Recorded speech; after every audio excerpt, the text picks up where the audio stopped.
Once upon a time, there was a boy named Victor Crowley. Folks aren't too kind to Victor, so he stayed hidden in his daddy's house. Whoa. Oh. You all right? Whoa. Where was I? You blacked out for a second. Oh, crap. It's Attacker-sponsored Hatchet commentary track on this episode of Attacker the Killer Podcast. Attention planet Earth and beyond. Stay tuned for Attack of the Killer Podcast. Attack of the Killer Podcast. Attack of the Killer Podcast. Attack of the Killer Podcast. That's time for the show. Yay. We're back. Welcome to another episode of Attack of the Killer Podcast. I am your host, Insane Mike, and this is episode 239. This is not like our normal show. This episode, we will be doing a commentary track to the film Hatchet. This is an Attacker-sponsored episode brought to you by Rod Hutchinson. Hey, Rod, how's it going? What's up, Hot Rod? Rodzilla, thank you. Rod, you rowdy Rod. You tried. As part, leave it to the professionals, Ted. Jeez. As part of the benefits of becoming an attacker, Rod got to pick the movie that we're going to do this commentary for. So blame him. And that is just one of the many perks that you. No, can... it isn't. Oh, that's right. Well, not anymore. He was the last one. He who was the got last one before we took that perk away. That perk is gone now. That's what you get for snoozing. For not getting to join the attackers sooner. But it's okay because there are many other perks. So many more. Like what? That you can choose from. Percocets. That set of, yeah. We will send you drugs. There are all kinds of stuff you can get when you become a supporter of the show. You can get your own membership card, certificate, sticker.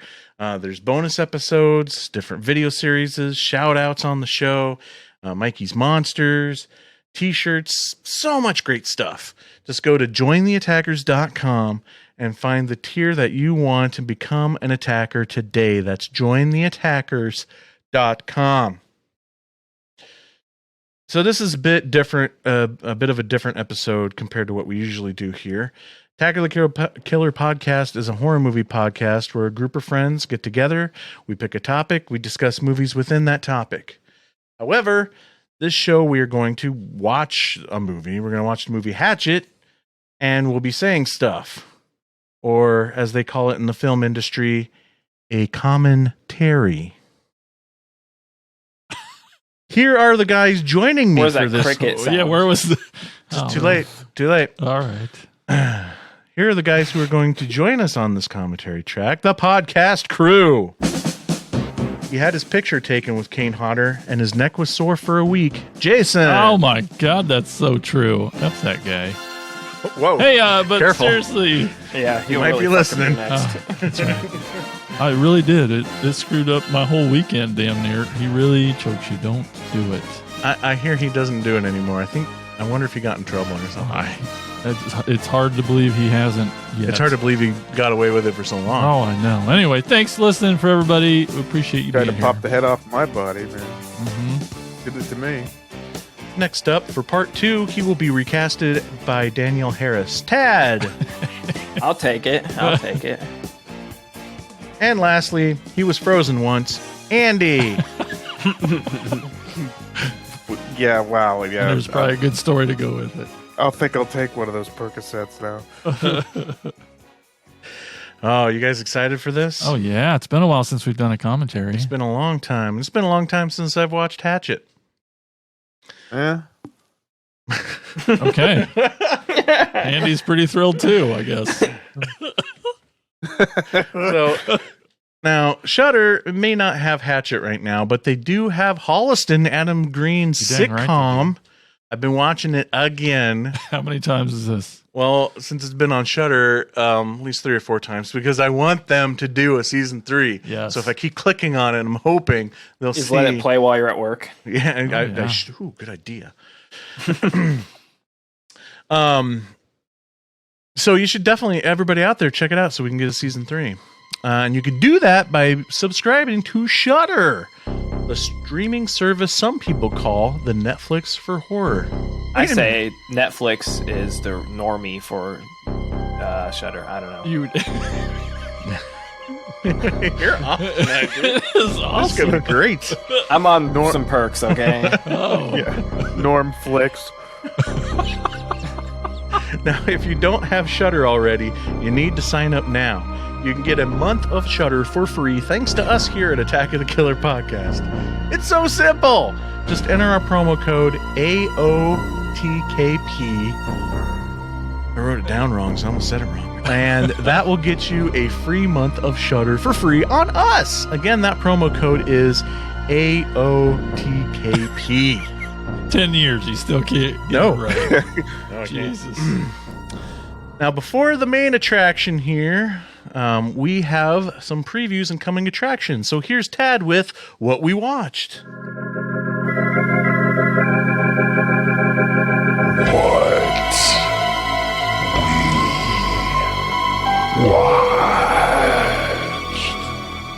I'm excited for this week because I have some new movies to talk about, but I'm going to kick it over to Andy first. What have you watched?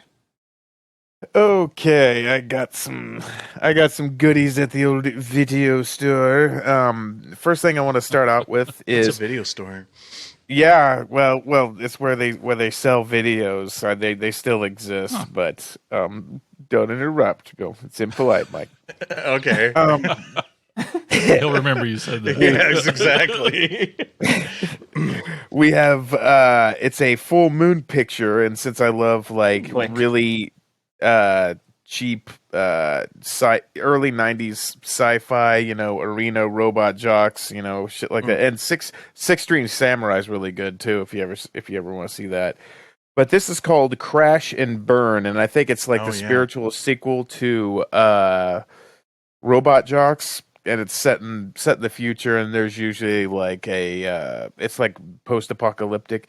The only thing that I'm going to try and sell this, I mean, because the movie is kind of a piece of shit, but you get to see Bill Moseley as basically kind of like the Terminator. He's an android that's like trying to kill people, and it's Bill Moseley. So Nice. that's at least worth one watch, if you ask me. So I'll leave to that. I also watched Takashi Miike's Dead or Alive. Have you guys heard of this? Yeah. Oh yeah. Yep. Basically a very violent cop gangster drama with the weirdest goddamn batshit crazy ending I've ever seen in my life. That sounds like Takashi Miike. Basically you got your hero and your villain. They're trying to kill each other. They're flipping over in cars, dynamite and grenades and shit. And one guy's arm gets blown off and the other guy gets shot in the stomach. And I'm going to spoil this because I have to tell this because it's so fucking weird, because okay, I think they're just going to kill each other and that's going to be the end. Okay. Just a violent, very, shoot 'em up. The bad guy pulls like a fucking glowing red orb, like a Hadoken, like out of his fucking stomach, right? And then launches it at the good guy. And the good guy, who is already missing an arm, pulls out a goddamn bazooka from his back and shoots it as it's like, I'm not making this up. He shoots it. And when it hit, when they collide they meet in the middle, it pans out and you see like a picture of Japan and Taiwan, and then like the whole fucking Far Eastern landscape explodes, and that's the end of the movie. Dead or Alive, and it's got like 2 fucking sequels. Yep. So like now I have to watch the other ones to figure out how damn batshit crazy they are. And it's not that I want to, it's that I have to. God damn it. I don't think there is such thing as a normal Takashi Miike movie. Yeah, it was just strange. I was just like, I I was okay up until the ending, and I'm just like, what the fuck did I just watch? And then you were rock hard. Yes, What? yes. Could knock one out of Candlestick Park with this baby. Set the plate with some bitch. Oh my goodness. Moving on, I watched the VHS collecting documentary called Rewind This. Oh yes, I got love that doc. And it's actually really, really, really good. I think I streamed it once on either Amazon or Shout Factory, but the DVD's got a bunch of special features on it, and Cool.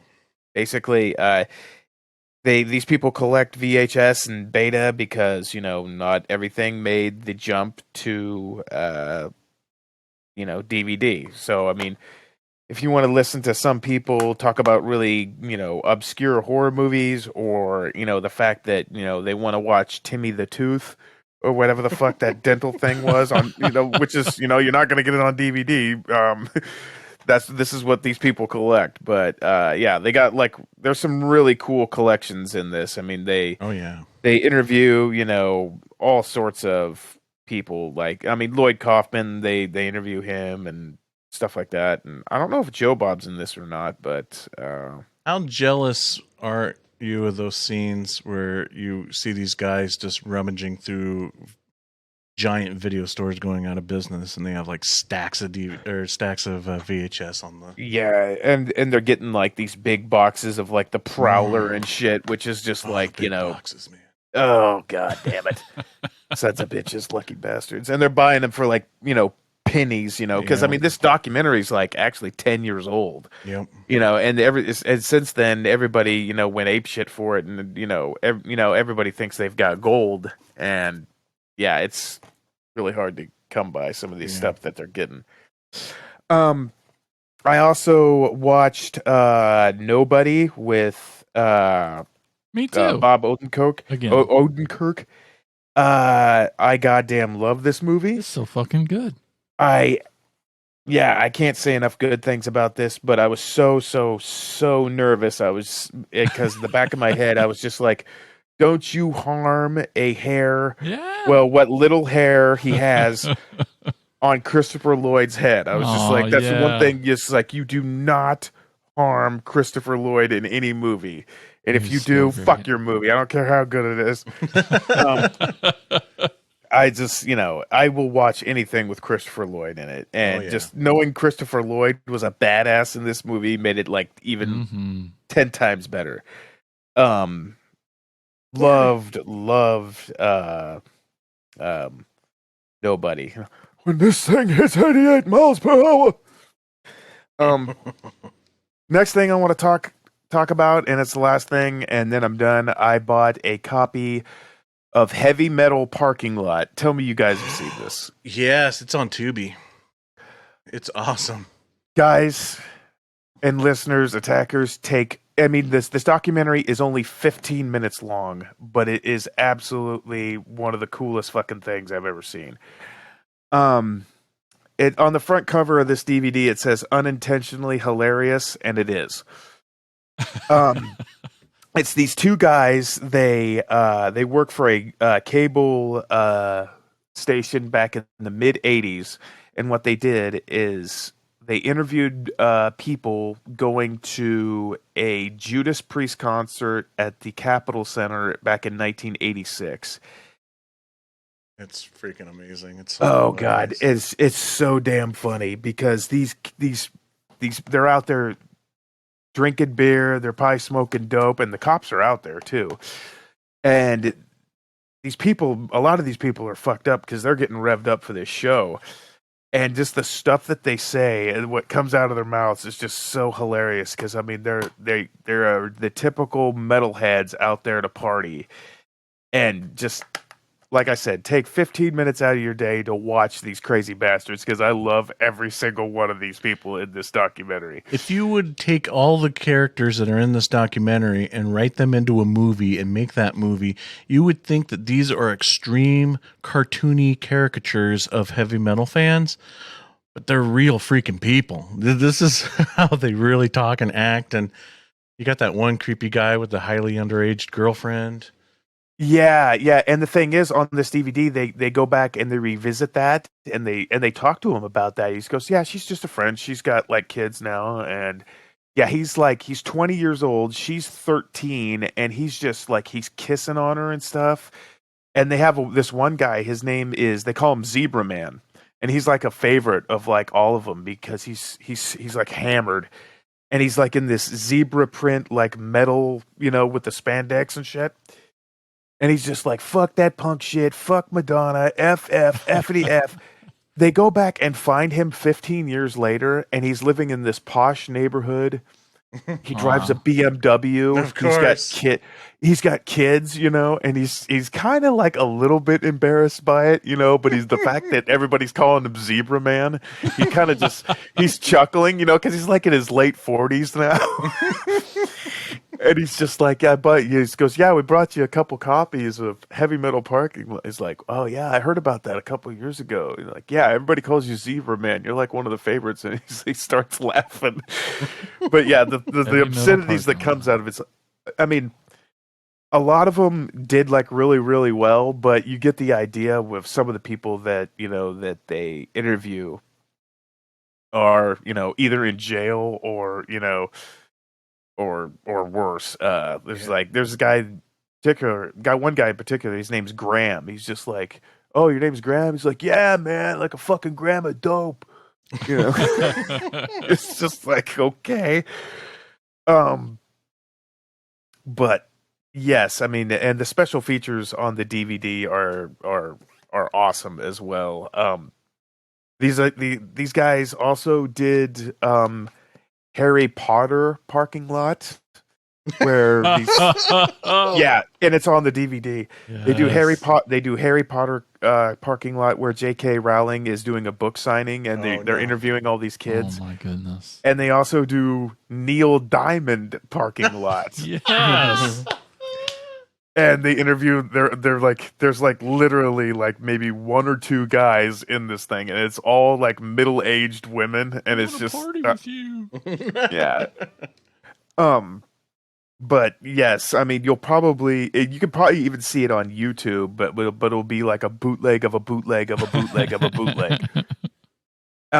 But if you buy the DVD, they talk about the Capitol Center, and they show how it was torn down and everything. But and they have like these other Judas Priest fans who's got they also do a special feature called Heavy Metal Basement.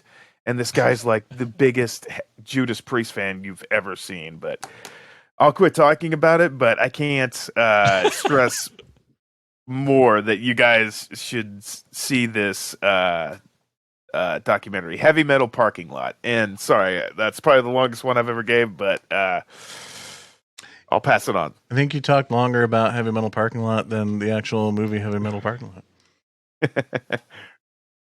Hey, Jason. Yeah. What movies do you want to explain in great detail? Oh, well, it's not going to be Killer Sofa.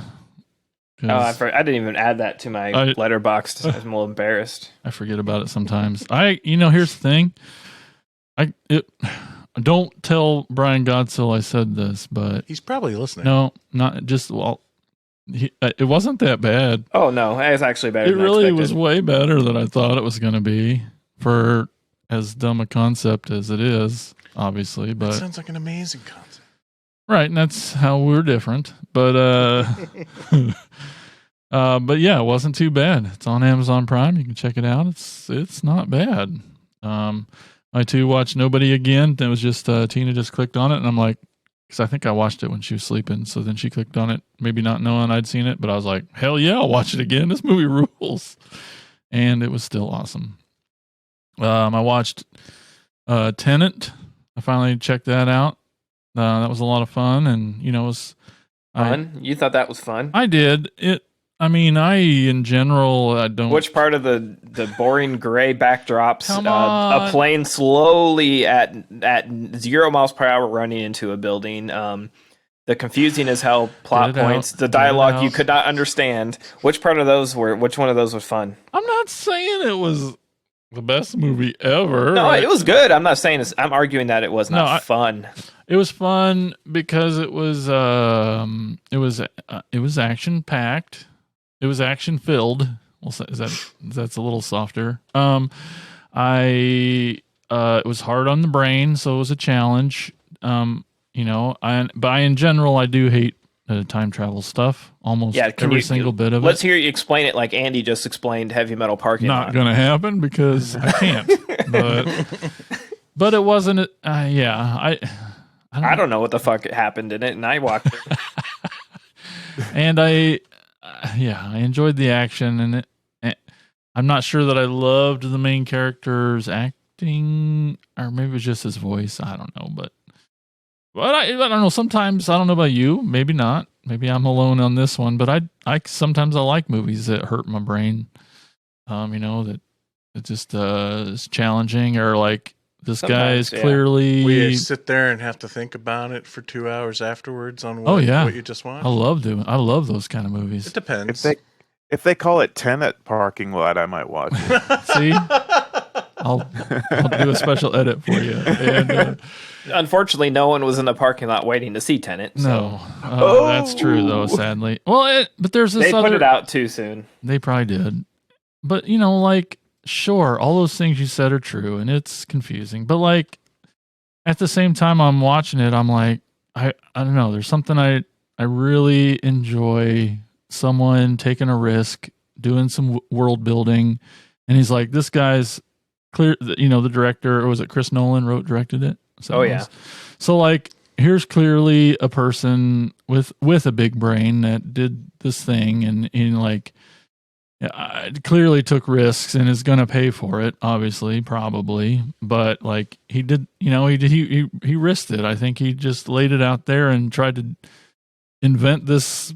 I don't know. It's far out, and I appreciate that. And so, I tried my best to hang on, and I think I followed it okay, but man, it definitely doesn't mean that I wasn't confused for half of it, but it's all right. It's all right. You should watch it. I'm not saying it's a bad movie. I'm just saying it was very well made. The visual effects are astonishing. Wasn't fun for you. Gotcha. It's just, it was a chore.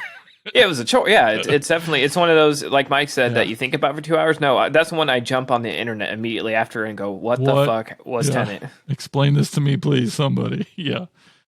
And then lastly, I wished just once you guys would have told me that Dark Side of the Ring was good. Because I finally, if only once you would have brought it up and gave me some kind of clue that it was good. But if only Andy and I had started our own sub podcast on this podcast about it. Yeah, only for 17 weeks straight now it's been a subtopic. But I finally clicked on that. Watched the first 2 episodes. Where's it streaming? Hulu. Sweet.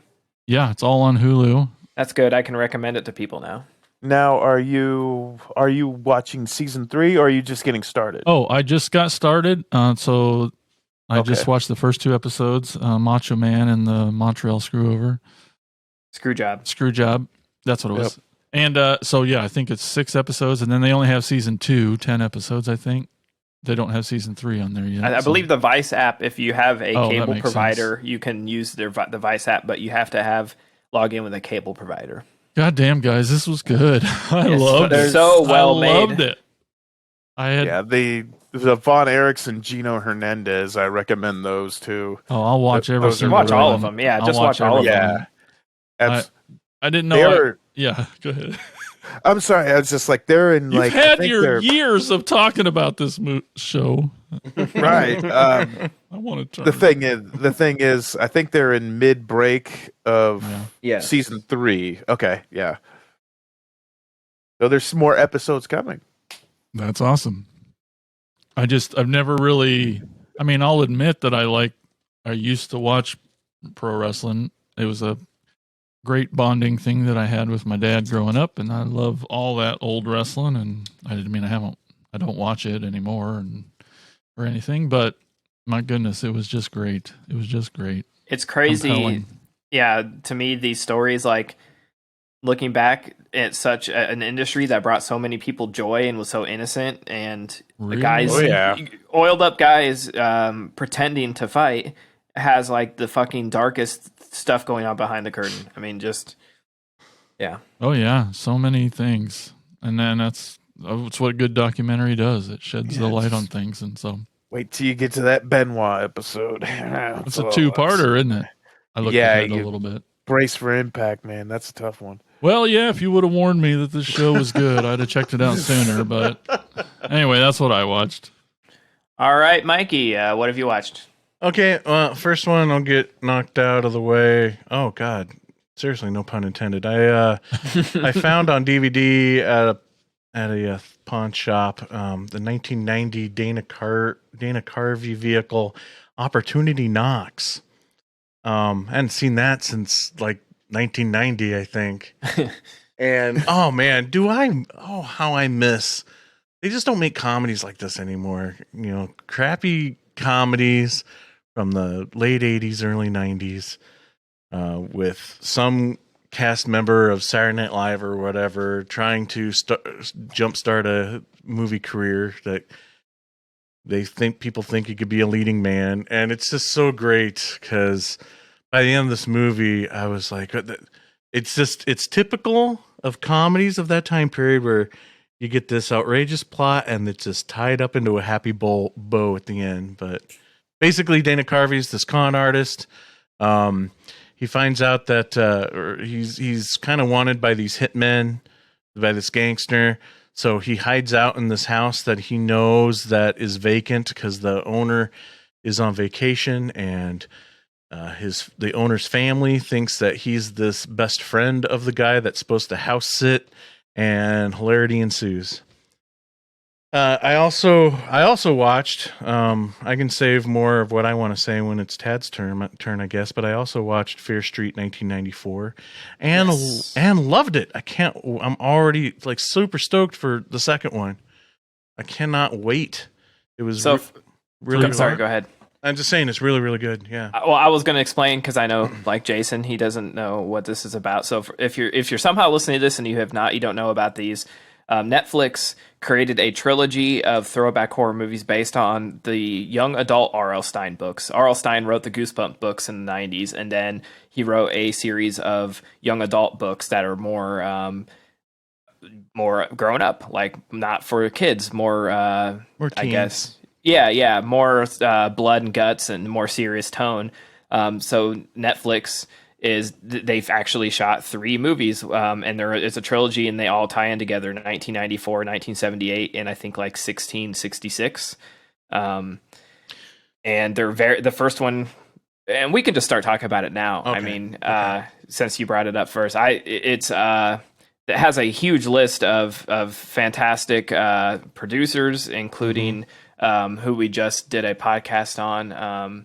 Adam Wingard is a producer on this. Directed by Lee Janik, not someone I recognize, but this I had a lot of fun. It's definitely like it feels like Netflix is missing Stranger Things. Like they're like, shit, we have a year off Stranger Things, so let's make a Scream Stranger Things mashup movie. I mean, from the get go, B. Dalton. A million 90s references. Oh, God, yeah. The needle drops in this are distracting, to be quite honest. They play 10 seconds of every goddamn song that was released from 94 to 97 with no reason, just to fit it in. The music budget alone on this fucking one part of 3 movies has to be a Christopher Nolan movie. I mean, unless they just bought an entire catalog from like Warner or something. It's just unbelievable the amount of needle drops they do, and this is distracting. It's like, oh, a kid's taking a shit, let's play the Pixies, and then he goes and looks in the mirror and they're playing Smashing Pumpkins, then he goes and washes his hands and they're playing Garbage. It's like, what's going on? Why is this? We know it's the 90s. Calm down with it. You know, they spent all the music licensing for this one because they knew they wouldn't have to spend any on part 3. Yeah, 1668. Yeah, it's all just like windy organs and... So basically, it's a now that's what I call music infomercial. But don't let that distract. Like, don't let that pull you or dissuade you from watching, because it is a blast. It's clearly made for a younger audience. I think. Like, did you watch this with Simon? Because I think he might dig this. No, but I plan on showing it to him. Brandy and I watched it just last night, actually. And it had some pretty mean kills in it, but overall, it's very slick, very neon colors. There's a B. Dalton reference right at the beginning with Maya Hawke, which is really cool. Cool. It's fun, man. It's a very clean, squeaky clean. It reminded me a lot of Scream in that it references other horror movies. It clearly wears this badge on its sleeve, like it knows its influences. It's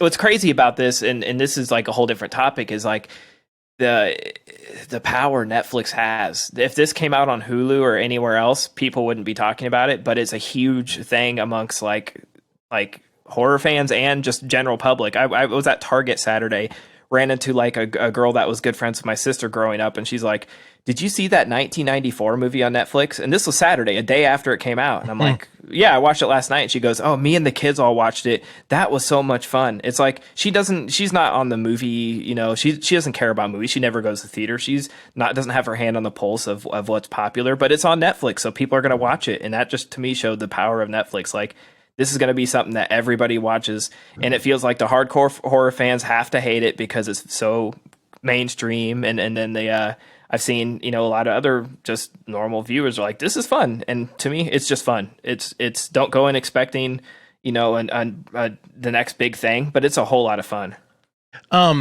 It is a lot of fun. And I feel like, comparing this with like Stranger Things or maybe something along the lines of like Goosebumps, where it's more of a horror film made for like a younger audience, kind of a teeny audience, but still I feel like it delivers for the horror fans because lots of good gore, lots of great gore, but you're following most of these, the kids on bike genre. Most of the time, you're following these kids around, whether they're, grade school, middle school, high school, in this case, high school. You're following the core group around through the entire movie as they're trying to figure things out and get away and whatnot. But in this one, like, things happen to some of these core kids that I was not expecting. Because you get comfortable in that it's going to be a happy cliche. Ending, yeah, exactly. So that was cool. That whole, you talked about Scream, that whole opening kill scene, according to IMDb, they were literally referencing Scream with that whole mall scene. And I even thought that at the time before I looked at it in IMDb, when he comes up behind her to stab her, running through the food court. I'm like, that looks like it's just that shot was stolen straight out of Scream. And that's what IMDb said. It's like they copied that shot from Scream.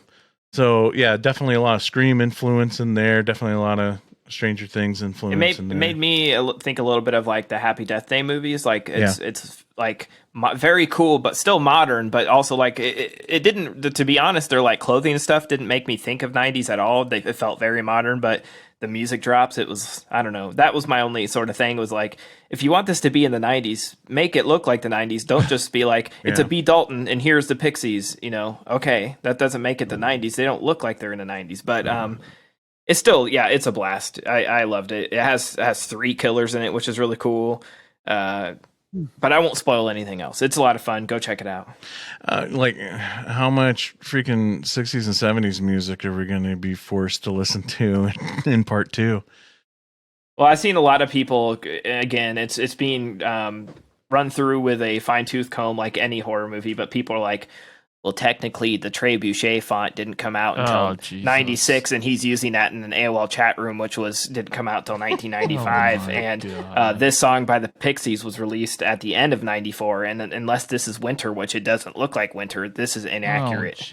Like, can you just fucking like things? Yeah, exactly. Right? Internet? Exactly. What's got me so excited about following the rest of this?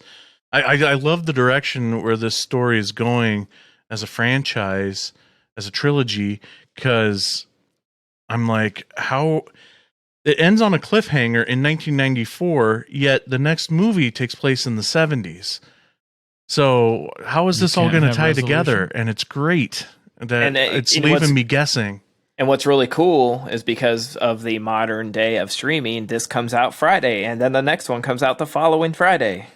Oh. Well, that's good, I guess. 3 weeks apart. So really, a lot of people I've also been seeing say it feels just like a series that they just didn't like put episode breaks in between. So this is just like three half-hour episodes, and then next week would be another 3, like the middle of the season and the end of the season. But I think it's cool that they're dropping like one Friday, then the next Friday, like 3 weeks in a row, so you don't have to wait. But it also says a lot about our sort of ADD generation, where we're like, we want things now, we want to binge everything now. Yeah, and probably a lot of people out there are like, oh, week's too long. And here I'm thinking, I'm having to wait like 6 months to a year for the next one, and I'm okay with that. But no, just week by week. Okay. Yep, two more days until the next one comes out. Okay, so the last one I watched is a movie, a found footage movie from 2018 called Followed. Brandy and I have found a lot of found footage movies, just like all these unknown found footage movies on Tubi. So we've been digging that. This one is about a social media guy who calls himself Drop the Mic, and he's like out for thrills and stardom through his channel. So for Halloween, he takes his crew to what is supposed to be one of the most haunted hotels in the world. And the hotel is totally a stand-in for the Cecil Hotel from that documentary Vanishing at the Cecil Hotel. It's totally that, but it's really cool. It's really good. I really liked it. It's got a interesting story. A little disappointed in the very, very end of the movie, as far as like it I don't know if the final ending just didn't deliver on how much the first half of the movie delivered. So, yeah, I would definitely recommend checking it out. It's called Followed. That's what I watched. Sweet. And where's that streaming at? Tubi. Okay, of course. That's like where you live. Pretty much. It's all I freaking do is just watch Tubi. Or not anymore. to be. Ted, what'd you watch? I watched quite a bit, and some of it I'm just going to blaze through. I watched Scanners, classic David Cronenberg. Really cool. I've been trying to keep up with the Gorley and Ruts podcast and watching everything or rewatching things as they go along so I can be fresh on it. And that was a fun episode. So that's on HBO Max. We watched The Sitter because we were sort of looking for something like silly comedy with Jonah Hill. And then that prompted us, like Nikki hadn't seen Adventures in Babysitting in forever. So I was like, hey, we should watch that right after. And we did sort of a fun comparison because they're very similar. Of course, I watched Fear Street Part 1, which we just talked about. But I have 2 new horror movies I watched for the, I guess you could say, the end of the year list that I'm very excited to talk about. The first one, I went and saw The Forever Purge in the theaters. Anyone on this podcast, I would say I'm probably the biggest Purge fan. I love The Purge. I will defend The Purge to everybody who... I'm surprised by how many horror fans don't like it. I was... It surprises me, the franchise. I adore it. I love all of them. Even the worst one is still a good watch. But I was going into this one sort of... pessimistic. The trailers really turned me off because it's like Western and it didn't really look like Purge at all. I was really blown away. I was pleasantly surprised. I won't give away too much of the story, but as you know, the creator of the Purge, the franchise, he's back writing this one, and he's amazing at putting his hand on the pulse of politics, like current politics. But as Brian Clark would say, he never really goes full bore into it. I think him and Mike both have said like they wish he would just sort of push full into it. But I could not find when they filmed this, because if they filmed this, from what I understand, this was supposed to come out about this time last year, and if they had already filmed it and finished it, we should be asking the writer how he's predicting the future, because this movie is like the sort of take on like the Capitol insurrection, as if So basically the plot of this movie is, without spoiling too much, because this is the basic plot, there's a whole lot more to it, but basically the Purge ends and these white supremacist groups band together online and create the Forever Purge, so they don't stop purging when the sirens end. So they take advantage of people's what would you say, their trust in the system. Yeah, like the people think that the purge is over, they're free, they go out and they're met with these radical white supremacist groups who want to cleanse the U.S. of anybody but white people.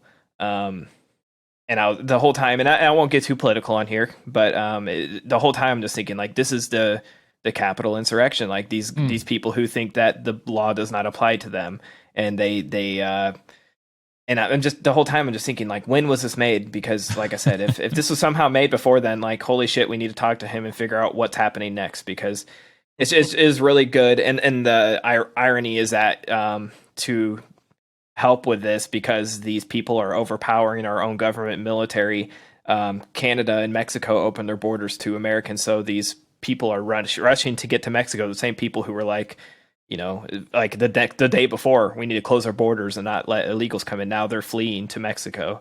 But it's really, really good. Really tense, really exciting.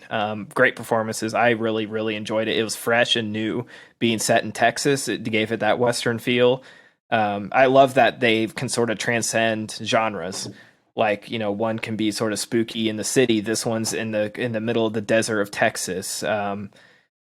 Just a really cool take on the story, and I've heard that he has a new idea, so there's another one, at least one more coming. Sweet. Awesome.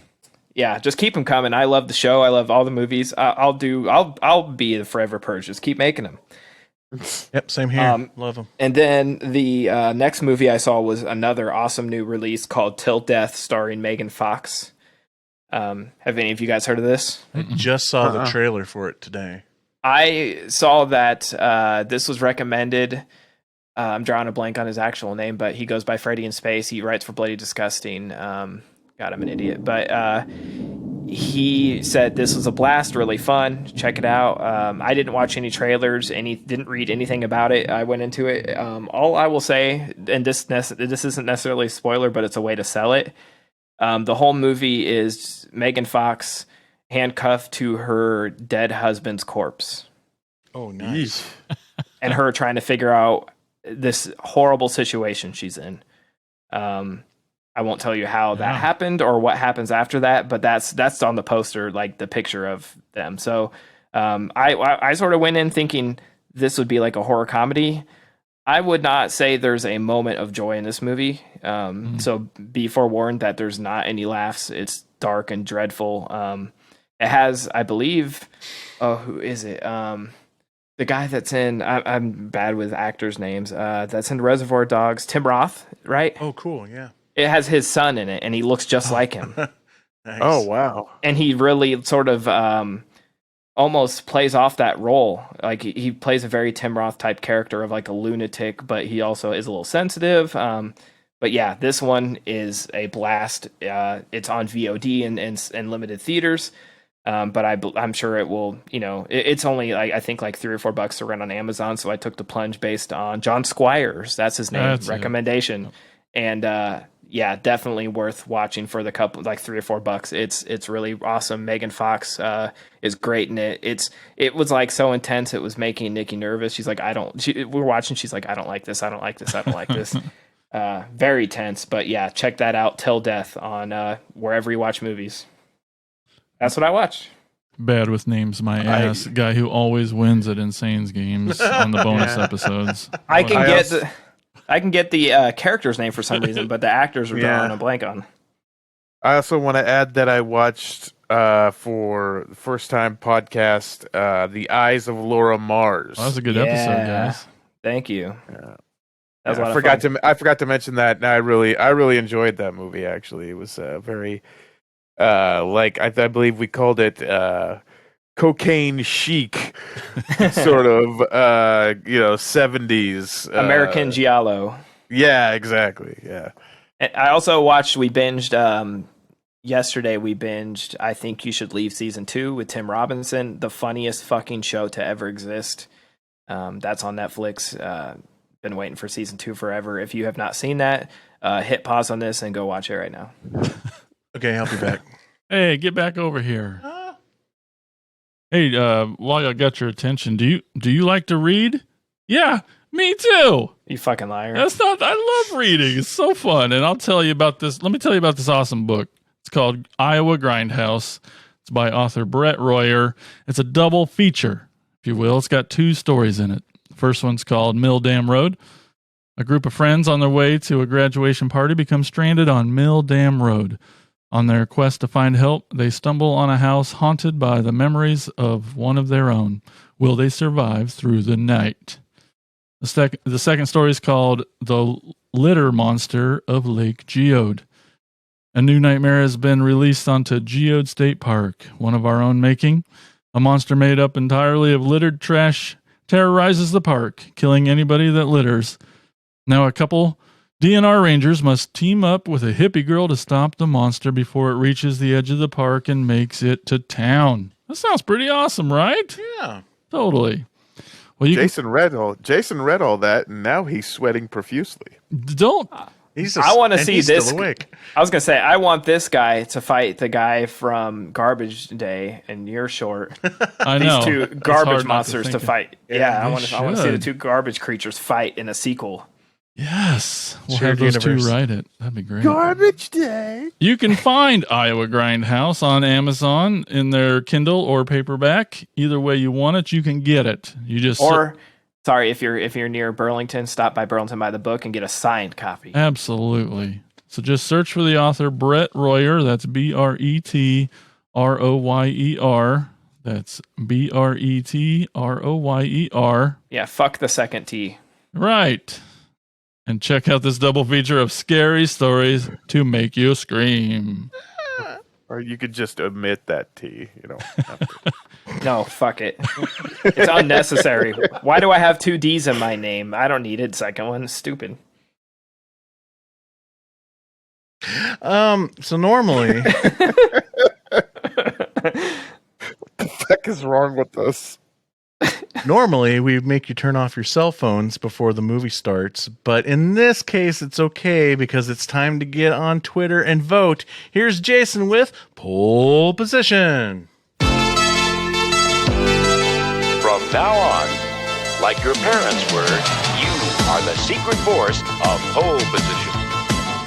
All right, time for pole position. Let's look back at the poll for episode 237. The question was, what is your favorite movie witch? Remember your answers? Insane Mike was Which? Which? Insane Mike picked Princess Azavaja from Black Sunday. That's not how you pronounce it. How do you pronounce it, Mike? Who's next? Jason with Witch in the Wood from The Witch. Tad picked Helena Marcos from Suspiria. And Andy picked Jane Doe. Sandwich. From The Autopsy of Jane Doe. Oh my gosh, the results. I won. You totally think you won this one? I know I won. I win all of them. Yeah. Well, I hate to tell you this, buddy, but you got 0 votes. The hell? 0. That's bullcrap. I know. Oh, it's because all you people out there think, oh, she's not really a witch. She's like a vampire. No, she's a witch. If only you learned how to pronounce it, the people might have known. Princess Nuka. Yeah, see? They didn't know who to pick. Well, they didn't really like Tad's much more. He got 20% of the votes.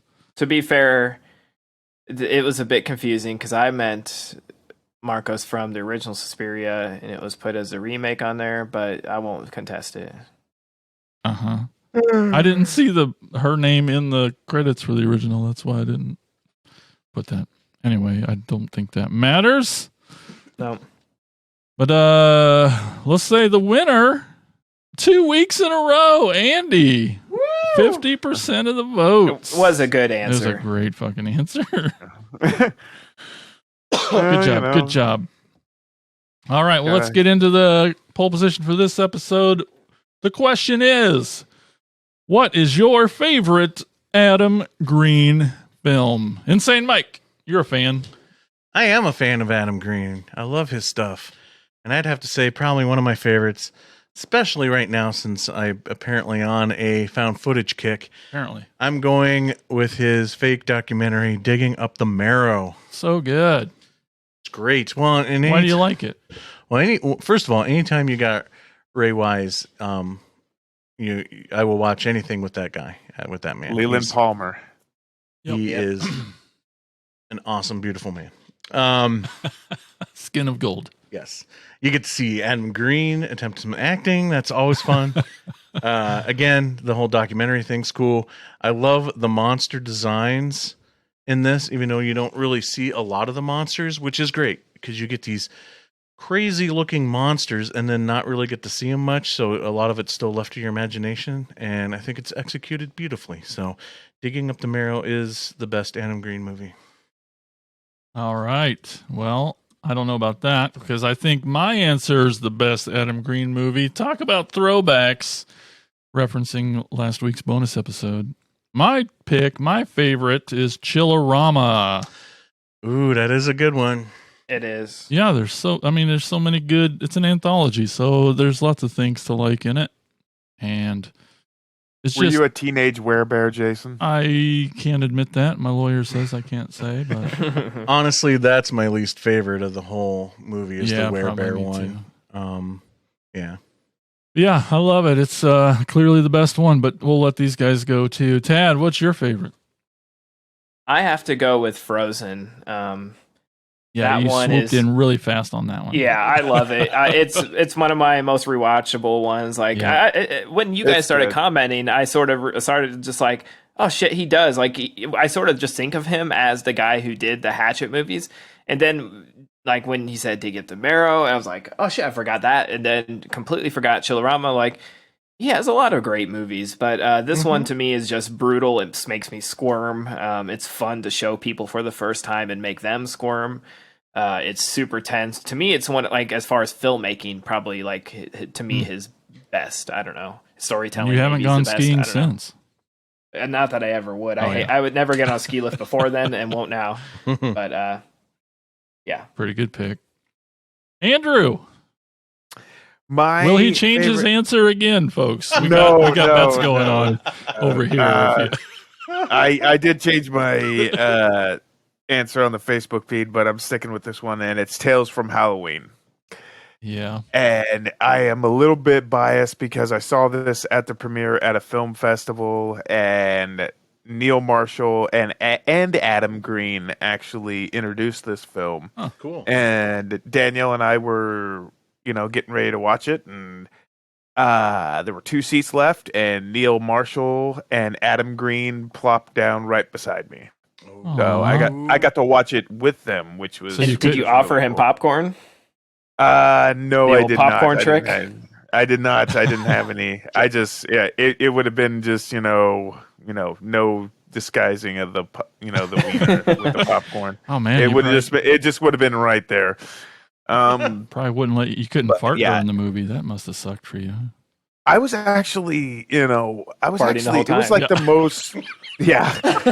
I was actually pretty nervous watching it, because in the back of my head I hear that Tom Savini sound bit, it's like he doesn't actually watch the movie, he watches the people's reaction to the movie.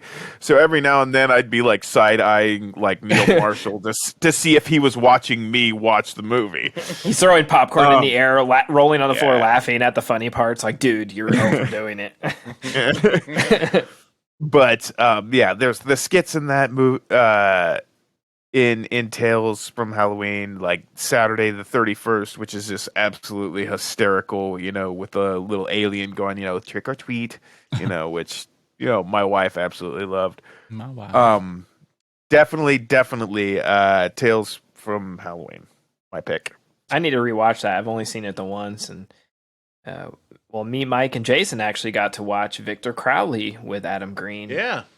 Oh, nice. Sure did. Introduced it, did a little Q&A. It was pretty great. So we've all watched a movie of Yes. Adam Green's with Adam Green. That's pretty. How many podcasts can say That's- that? Probably a lot. Yeah, that's but, pretty rare. Because we're true fans of his films. You'll find that out later in the episode. No, I hold like Frozen dear to me because I remember visiting my brother in Minnesota and we went to Amoeba Records, I think, or no, it was now I'm drawing Electric Fetus, yep. which is where Prince used to go. That was like his record shop, and they had a copy of Frozen, and there was a Post-it note on the front, and it said "Not the Disney one" in all caps. And then, of course, we played Victor Crowley on the Victor Crowley Roadshow, which was like one of my proudest moments at the Capitol to be able to premiere it there in the Midwest, like the only Iowa screening, and that was a blast. So, yeah, I love, just I have like connections to almost all of his movies in some way or another. So I didn't realize until we were discussing this pole position how much I really like Adam Green. I'm like, oh shit. Yep, for sure. All right, well, everybody get your butts over to Twitter. That's at AOTKP. Get your votes in. Who got the best pick? Who do you agree with? And that is pole position. It is time. Get your DVDs and our Blu-rays ready because we are all going to sit down together, snuggle up on the couch, and watch Adam Green's now classic film that became a franchise, the original Hatchet. Andy has it on VHS. Dust off them laser discs. So, if you're going to watch along with us, we have the movie paused right before the black and white Anchor Bay logo that pops up. So, we'll count down from 3.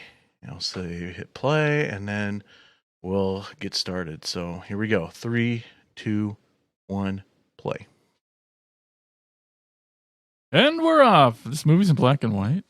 No, silly. I don't remember that. Anchor Bay used to distribute everything. Everything. Anchor Bay was amazing back in the day. It's like, what happened to them?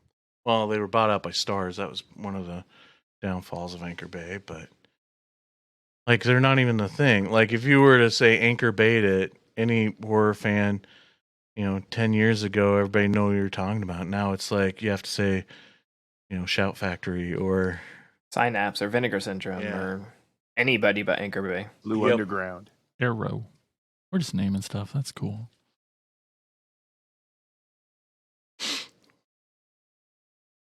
Boat. Is there many swamp horror movies before this? Swamp Thing. Well, yeah. That's more of a superhero movie. Humanoids from the Deep. True. That guy's got a neat profile. Is this I'm bad. I'm not going to shut up. Now he was in Ready. the other guy. He was in Blair Witch, wasn't he? Josh. Yeah. Oh, is that Josh? Oh, Yeah. is it? Or the other Mike. That's Mikey. Oh, yeah, Mike. Yeah. But is it? Yeah. For real? Nice. Has to be. Look at Doesn't him. have to be. Nobody makes that rule. It has to be him. If it's on a swamp, he knows the guy from Blair Witch. Yeah. It's like it's a guy in a boat. It's probably Freddy. Right? Nope. He's known for his fishing. His boat work. Is spitting out of a tobacco pipe. That flannel looks so warm, though. It's like corduroy flannel. Oh, yeah. Or is that a vest over his flannel? I think, it's a vest. It's a fishing vest. This is going to be a mostly fashion-centric commentary track. Yes, this movie is known for its fashion. Just wait till you see Victor Crowley's overalls. Oh, yeah. So in. So, written, directed by Adam Green. Adam Green being a really big horror fan. So, his movies are a who's who of people in horror. I wonder, though, if this also is, with having Robert Englund in this, is a little bit of an homage to Eaten Alive. Mm-hmm. Alligators. Yep. Definitely showed those. The difference between Adam Green doing an homage to Eaten Alive and Quentin Tarantino doing an homage to Eaten Alive is at least Adam Green doesn't literally steal dialogue from the other person's movie. Well, at this point, we don't even know about Victor Crowley. We just have that poster with a hatchet, so they set it up for gators. We don't know what's going to really do we? I remember the first trailer. It didn't show him. Yeah. The first trailer, which I was mimicking at the beginning of the show, with it's just the little girl doing that voiceover about the history of Victor, which they made before making the movie, and I think that helped get the movie made. Made the thing that got the thing made.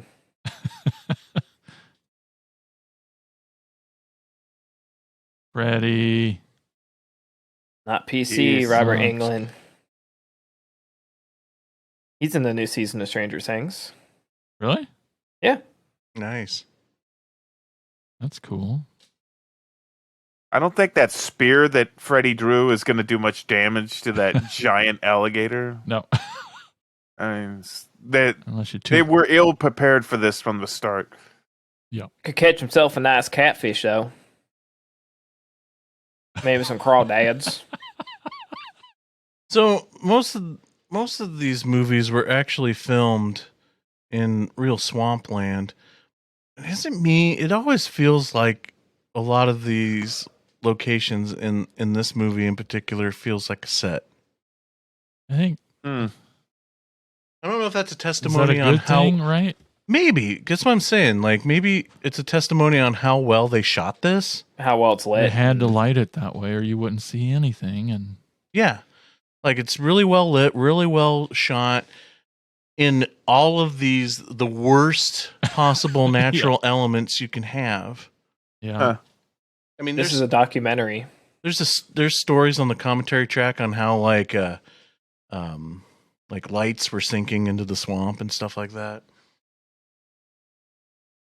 Yeah, I bet it was fun. Real fun. I don't know why he does this to himself, because Frozen was the same way, where Oh. they shot in the real elements. Fred Krueger, Mom. Fred Krueger. More like dead. Robert Englund was in this Yes. film for 2 minutes, and he said the word queer 27 times. Ah, And you said it too. 28. That was the worst fight. I Ow! just fell. Ooh, that's the Give me the this. sinew. Give me this. Very itchy and scratchy. Ah, just the over the top gore, so great. Mm-hmm. Why am I not dead? Most of my blood is gone. Just Oh, throwing shit against the trees. I love it. that's normal. Dun, dun, dun, dun, dun, dun, dun, dun. Woo, Adam Green. He did it. Is this based on the Robert Ketchum novel? No. I'm so glad we have Adam Green. Me too. Why are you glad? Well, I mean, this movie is that story of the kid who is a horror fan that wrote his little movie, and like it's the horror Kevin Smith, It kind of is. Yeah. that did his film school, but he tried to make a movie, and he With a lot less dick jokes, though. just a few less, and he called in all the favors, and he worked his ass off, and it kind of took, and everything he's done has been great, and it's been so good for the horror community, and his Boobs. podcast is amazing, and that's And my boobs. favorite thing probably, and boobs. So thank you, Adam Green. And just the cast he got for this movie, considering that this is really his first major movie. Oh yeah. It's quite incredible.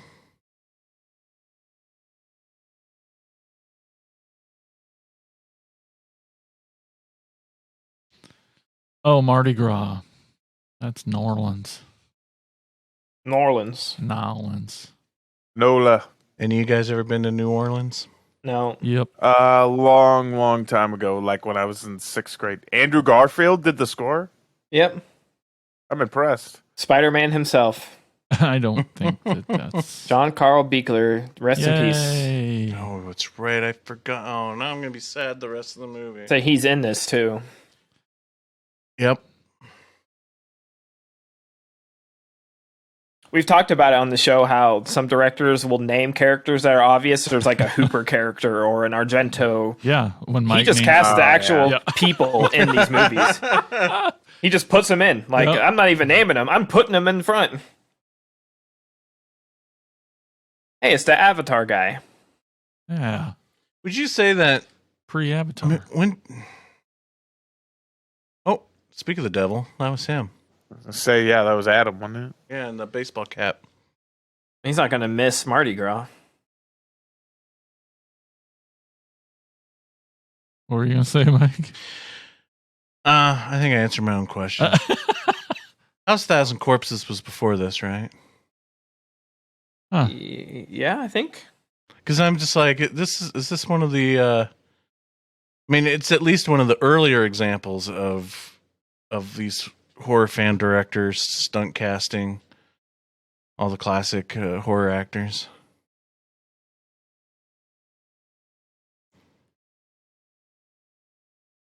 What's his name? What's the main guy's name? Joel. What's his name? Him. Joel. Okay. Joel David Moore is the actor's name. Yeah, but yeah. Yeah, this was 3 years after Corpses. Oh, okay. I mean, I guess Joel hadn't done too much maybe up to this point, but I still think it's impressive that they got him and they got him to come back too. Mm-hmm. I say he was in Spiral, his movie, Adam Green's other other produced. movies. Yeah. Mm-hmm. And because I think he's very talented, a very funny guy. I love him in Dodgeball and Grandma's Boy. Grandma's Boy. He's freaking So good. amazing in that. He's also in Chillerama. as That's well. right. Yep. He played Hitzler. So it's cool. Like as he started, his name starting to go up a little bit, he would still keep doing stuff for Adam, his buddy. I bet it's more fun. I bet this is Probably. 10 times more fun than shooting fucking Avatar with James Cameron. Well, that goes without saying, I think. Of course, the paycheck was 100,000 times bigger, but you can I have that think Avatar that's- fuck you money to do stuff like this. Yeah. And Does Reverend Zombie's voodoo shop actually exist? Because I think it does, because my brother said he went to a similar place with like a similar name when back in college.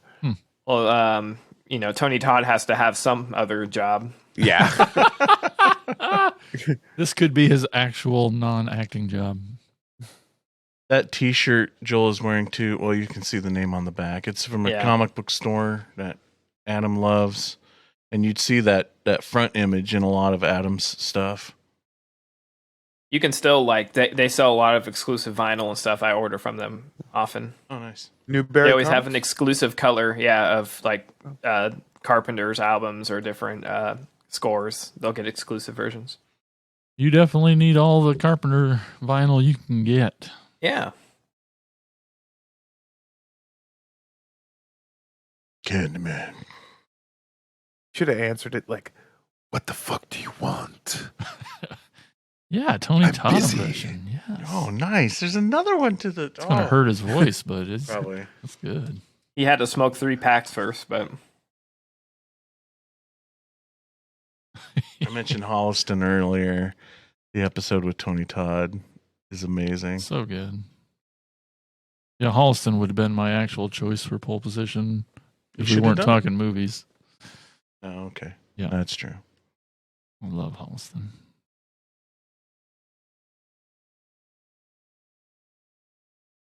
Favorite Tony Todd movie? Candyman. Too easy. No, I'm- Not a Living Dead, man. yeah, that's what I was me. going to say. 1999 Living Dead. Cooper, I got a shotgun out here. There was a little bit of Arnold. Yep, there was. they Same range, kind of yeah. run together sometimes. Cooper, you open this door, you motherfucker.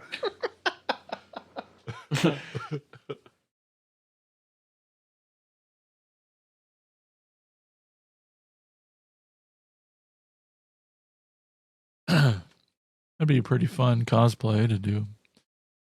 Reverend Zombie there. What, Newberry Comics t-shirt? No, and the- greasy hair. 2 seconds ago. Shiny green jacket. Great value. What's his There we name? go. Kevin Hart. Yeah, oh, come on. I owe Rod. That was for you. So, okay, I'm gonna try to pay attention watching this again for the first time in a long time, and see if it's overt comedy like how the franchise went. It feels like the movies got sillier and sillier as they went on. Am I wrong in that? If this one, I mean, obviously it's funny, but it feels like it plays pretty straight. But you still have like the over top gore. I think this still has a lot more humor in it. True, but you don't get some of the silliness like in Victor Crowley. Some of the more almost airplane style humor. And not just because they're on an airplane. I guess I thought Victor Crowley, if anything, went back to straighter. And there's some serious shit going on in them scenes in the plane. Oh, it gets dark with the whole Tiffany Shepis thing for sure. I mean, there's the camera kill, sure. Drowning. That's insanity. But then you get scenes where they're on the airplane and you're getting the pilot on the PA being like, we're gonna be passing, shit like that. That's the intro goofy. with Jonah Ray, or the Jonah Ray. Yeah, that Jonah Ray opening almost feels like that should have belonged in Chillerama. Yeah, those T-shirts are probably available on the Aeroscope website right now. Yeah, the more famous Murray, my favorite Murray. Really? Of all the Murrays. Yeah, I'm gonna say it right here, and probably just because I just watched God Bless America not too long ago, but I don't care. That movie's awesome.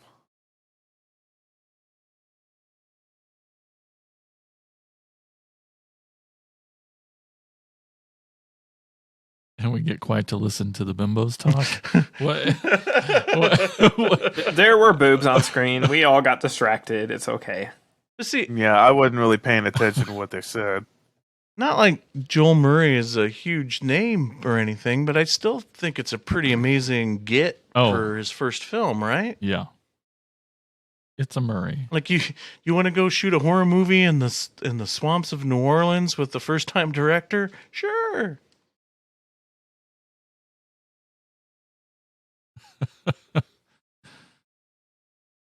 But I think it's because Joel Murray does movies like this that makes me like him more than some of the other Murrays. Yeah. I didn't realize Spiral was after this. For some reason, I thought it was before this. Oh, yeah. It was like the next thing he did after this, right? Was Spiral? Yeah. Well, it was like boom, boom, boom, boom, boom between this, Spiral, Frozen, and like even the second Hatchet was just all boom, boom, boom, boom, boom. And now, with the state of the industry the way it is for independents, that poor guy hasn't made a film since Digging Up the Marrow.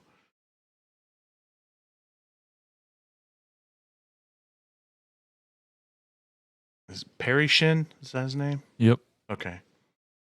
I love the idea on how he shows up in every single movie, but for the majority of the franchise, he's just playing another twin brother or something like that.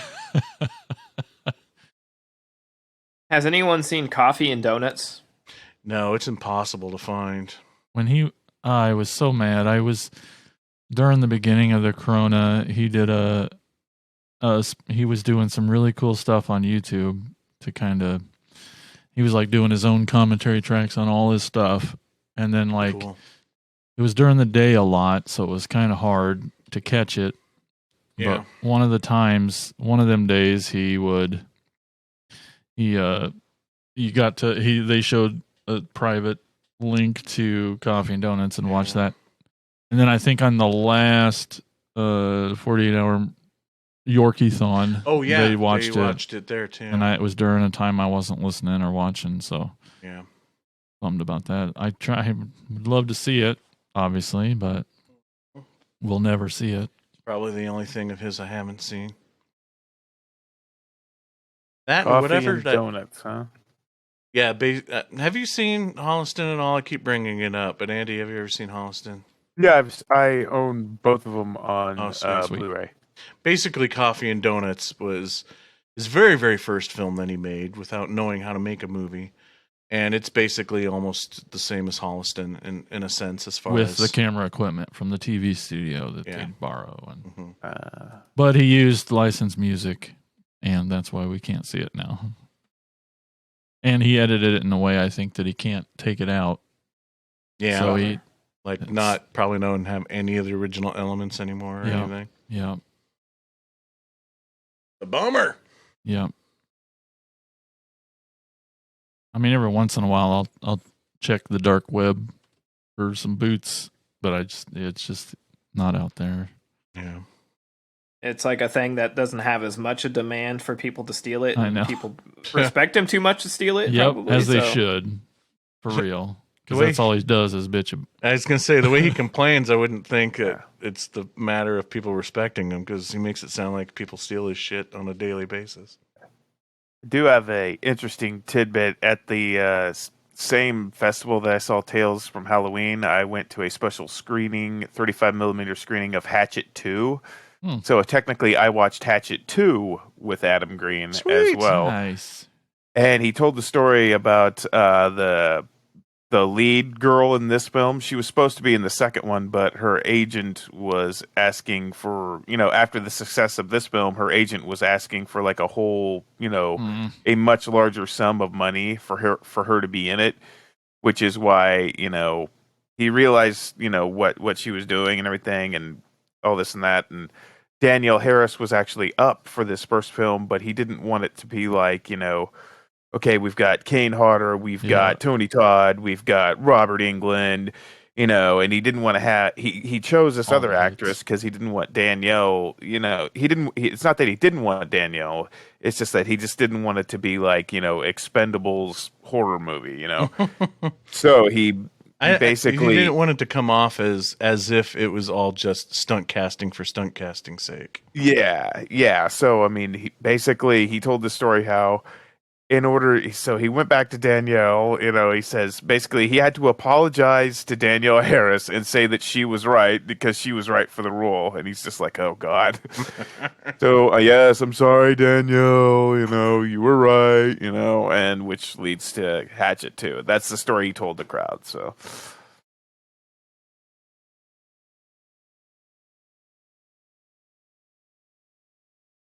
And it's right, because Danielle was definitely better for the part. Yeah, because I don't even know who this other chick is. I'm sorry. Is it everybody got a favorite in the franchise? I think we've just talked about it a few times. I don't know. Okay. Well, I mean, I'll take the opposite angle. My least favorite is part 2.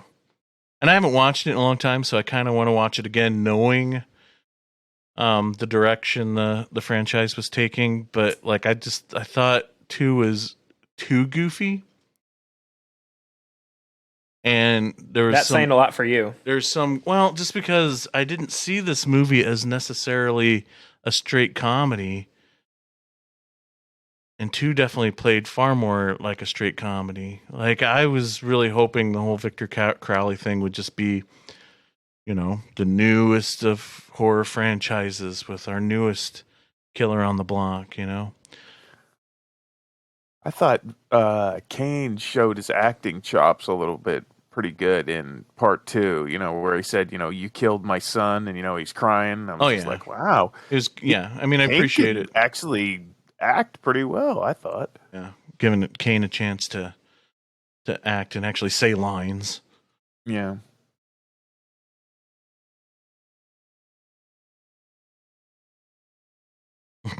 Yeah, the Woo girls. But I think my biggest problem with part 2 was Tony Todd's character's motivation through the last half of the movie. Yep.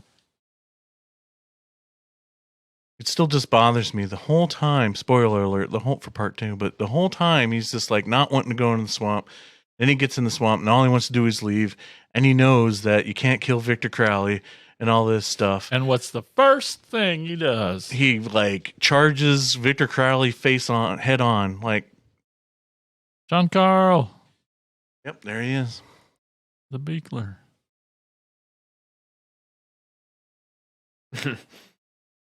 What a name.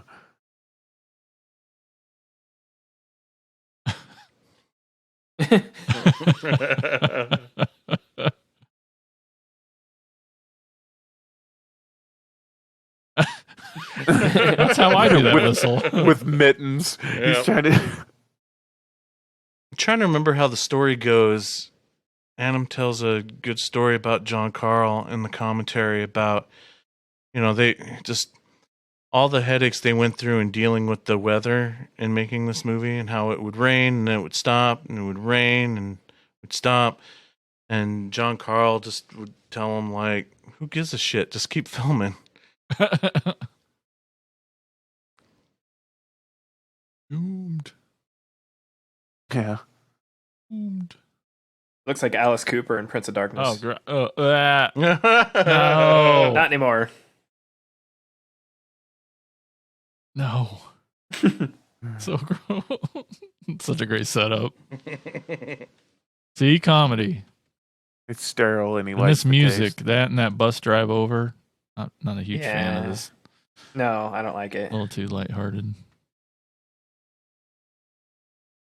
I like the flames on the boat. I was That's just pretty gonna cool. say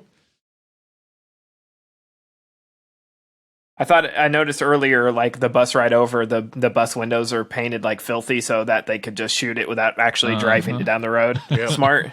Yep. They call that poor man's process when you don't really drive the vehicle. You just have people on either side shaking It works. the vehicle. Yeah, sometimes it works. Yeah. It's not as simple as that, but you know.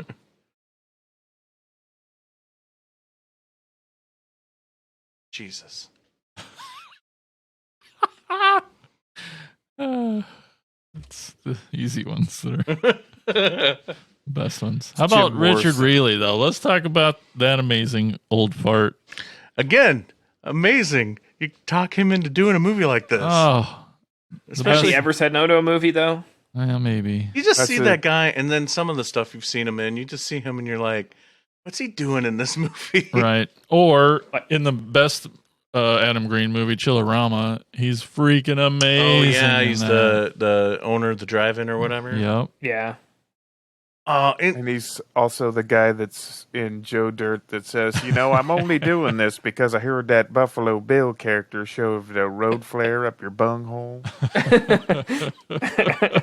Did Adam Green write the wraparound stuff? I Joe directed the wraparound stuff, but in Chillerama, did Adam write Right. that? Because here's going back to Victor Crowley. Like sometimes it's rather jarring.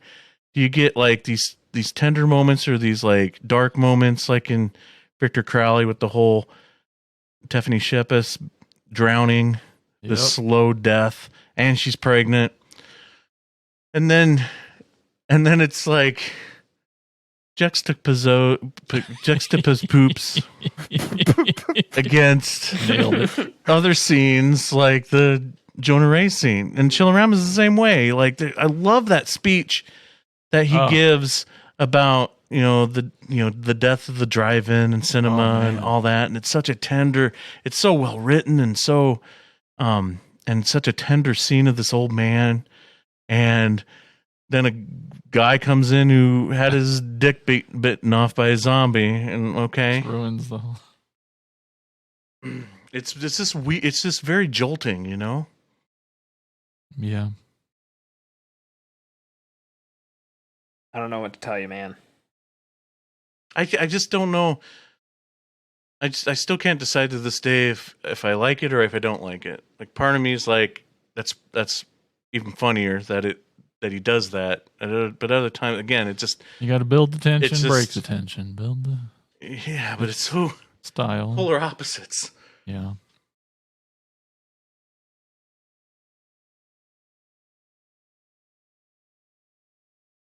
I wish this boat would hurry up and break down so that accent will go away. That everyone is falling for.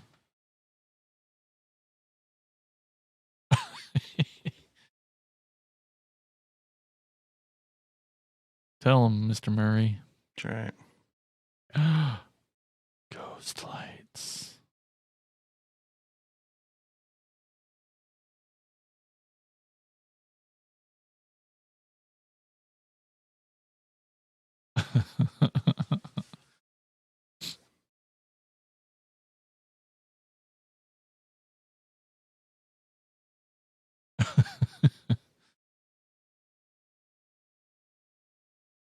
What?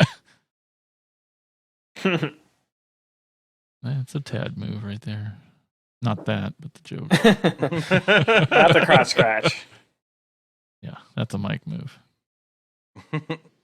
Only when I wear skirts.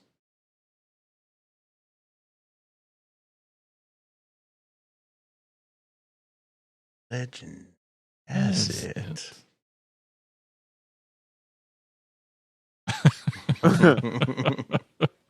Well, fuck. Oh, Made me jump a little. burp. That's Andy getting out of the shower. What?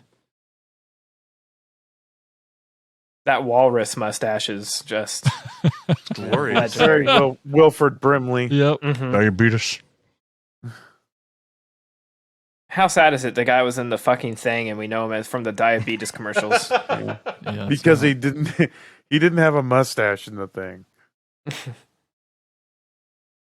I hope they got paid per flash.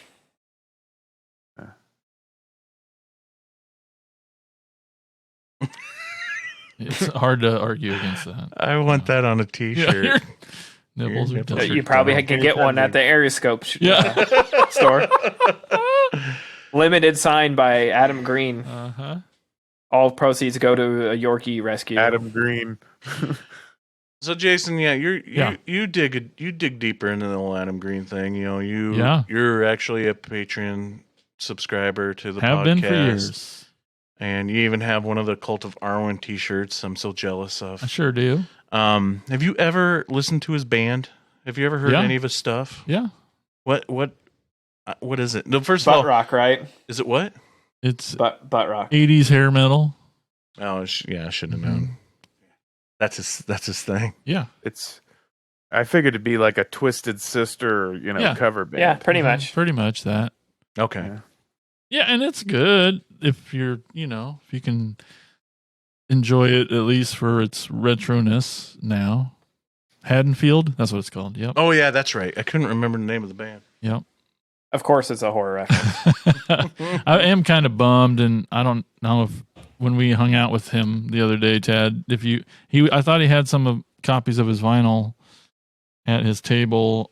I kind of regret not picking one up, but he was selling some vinyl of his Haddonfield album. Oh yeah, yeah. I did get his comic though. Oh yeah, the Hatchet comic.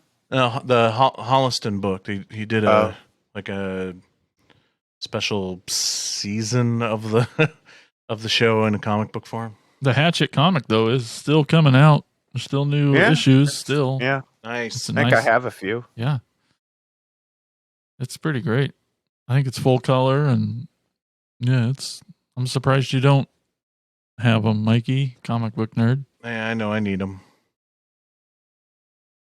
What's weird though, I'm a big horror movie fan and I'm a big comic book fan, but horror movie comics, not big of a fan. That's true. You really don't have a lot of those. I mean, I know you like the old Eries and yeah. I love the old 60s and 70s and 80s House of Secrets and stuff. Yeah, I love that stuff, the anthology comics, but yeah, the new horror. I've got some Friday the 13th, and I don't know. They just to me, it doesn't translate. Your Ash versus Evil. Now that that first one was good. The second one not so much, but it just the feels Hellraiser ones. There's tons. I think every major License franchise has has been licensed in various comics, and I just can't get into them. What's that about? I thought you liked horror movies. I think it's just I don't feel like they translate to comics. Like, it's not interesting, not as interesting to watch Jason walk around from comic book panel to comic book panel, chopping people up, versus seeing him do it in real life in a movie. He's like a super villain. You should like that. Yeah, but he doesn't talk. That's true. So you're losing part of the medium there when you have your main character that doesn't even speak. Yeah. I don't know. I'm not even saying that's exactly why. Sure. I don't even really know the answer why I don't. I'm just assuming.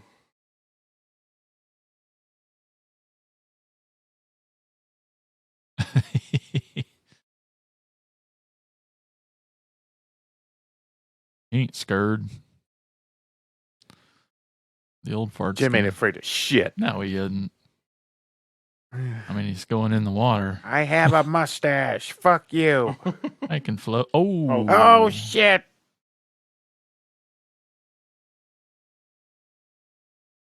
Owie. I'm fucking alligator.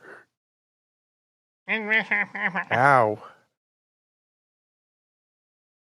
Boom, boom, boom. We're trying to get to shore, you crazy lady. The plot thickens.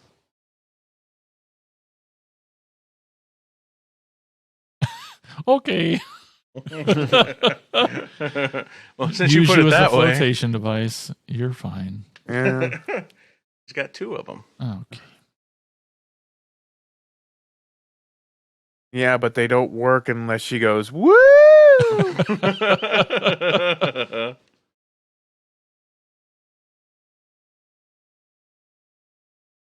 Definitely a chick thing, you know. If a guy, pulls his wang out at like a urinal, he doesn't go, woo! Start pissing all over the place. You don't? I do the helicopter. Okay. Oh. Come on. Piss going everywhere. Just Worth it. like a piss sprinkler. Yep. A water weenie. And those are the kind of t-shirts we have here at Attack of the Killer Podcast. Available to our patron supporters.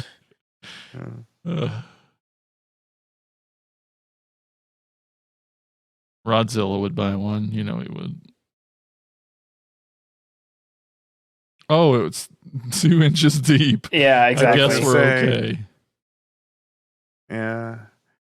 Get out of the... It's poison water. Go. Yeah. Get out of that ankle-deep, alligator-infested water.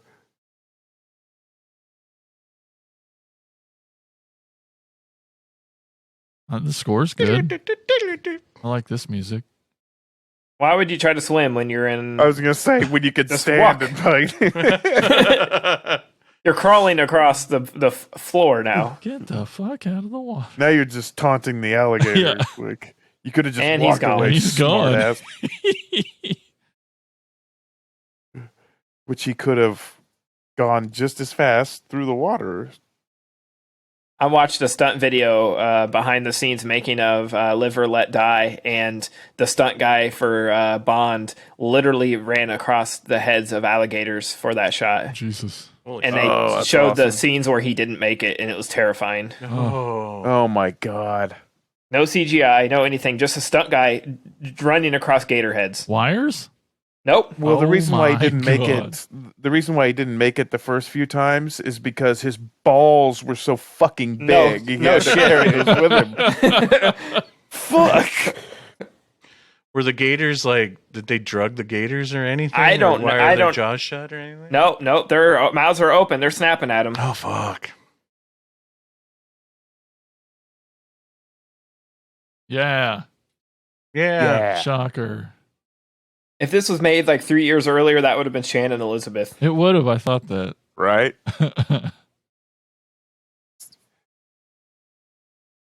This Dollar Tree Shannon Elizabeth. Yeah, I was gonna say it has to be Dollar Tree for Godzilla. Exactly. Well, believe it.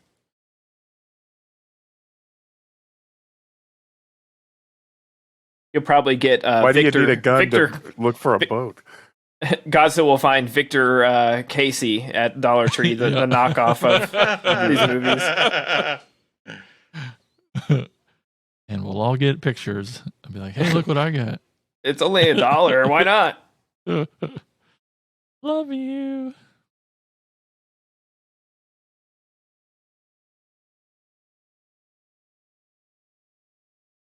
Woods? It's a swamp. Yeah, that's what I was just thinking. There's trees. What are trees made of? Hold still. You're not in focus. Oh.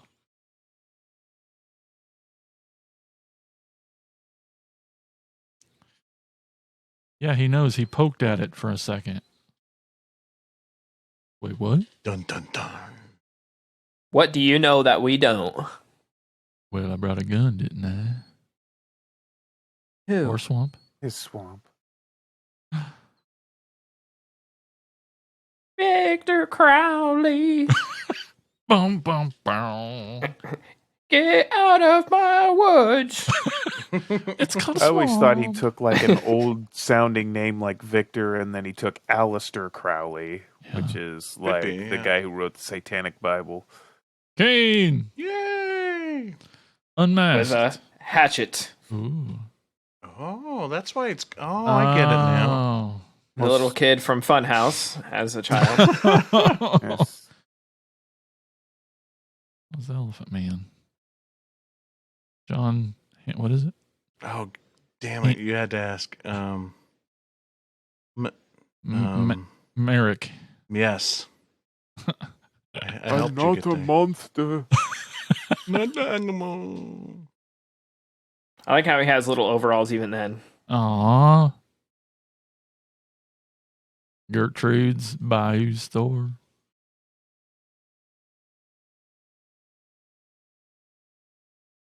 Fresh frozen bait. Oh, that's a foreshadow. Just kidding. Frozen.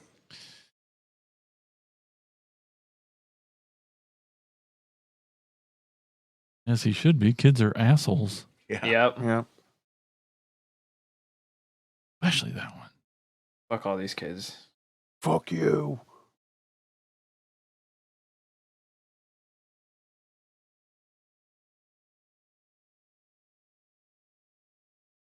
More shithead kids. Fucking Let's- kids. Fuck kids.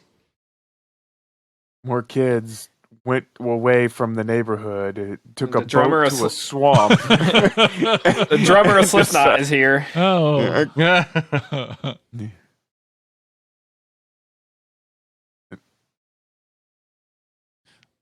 Oh.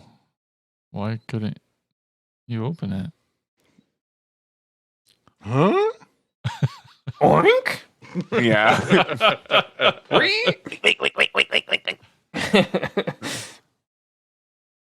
It opens out. Come on, guys.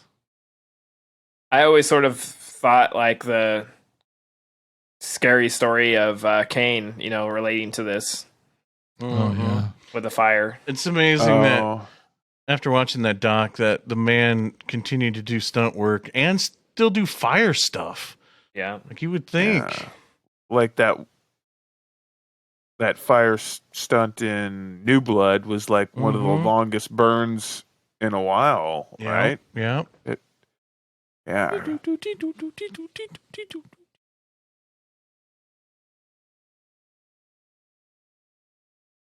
I think he looked like this like after Freddy versus Jason got recast. Oh, too soon. Oh, come on. Or 15 years ago. It still hurts, okay? He can't talk about it, so I can't.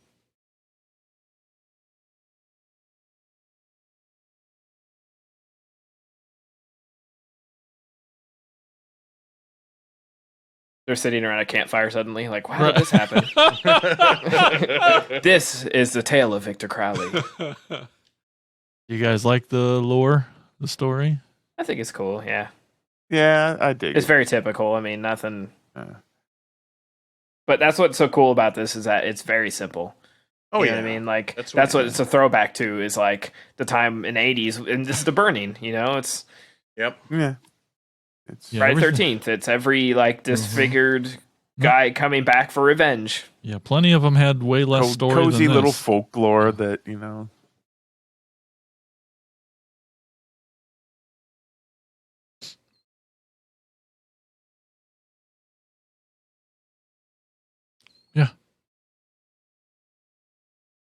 But I don't want to be a pirate. we are.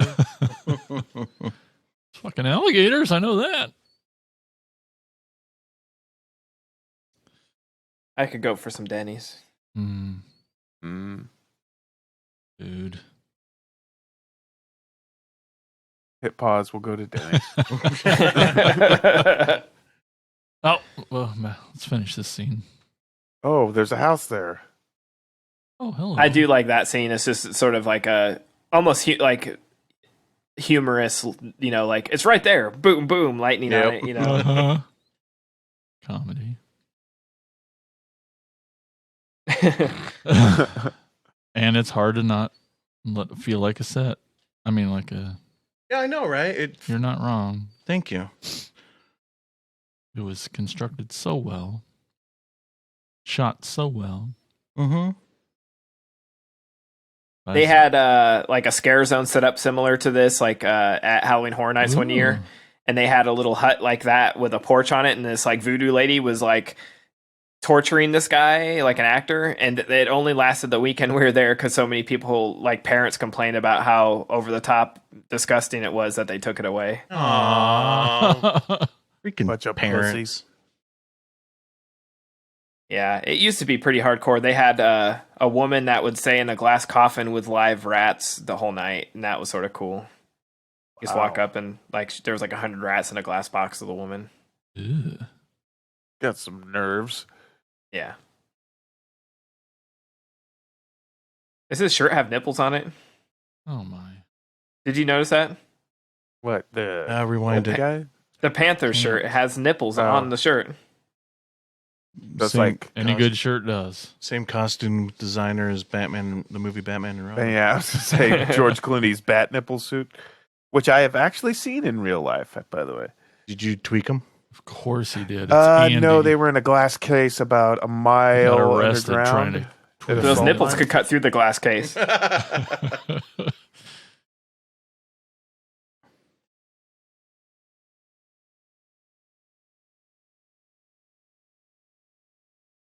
This is like Murray's like the Insane Mike story. You know, that's why he got a camera. Look, So the shirt has nipples. Oh, Oh, it does. Maybe he's just lactating. it's Maybe the that's- logo. The Yeah. terrible, terrible logo. Yeah. But yes, In the nipples. shape of a nipple. That's the sports team's name. It's the Panthers. The Panther nipples. Yep. Oh, it says Panthers. Kitty titties. I thought it was the Denver nipples. I'm sorry. The Bayou Boobies. I love it. Coming soon to the OTKP store. I have a Jack Chop T-shirt from Do ya? Fire Hags. It came in like a blind bag. Awesome. Cool.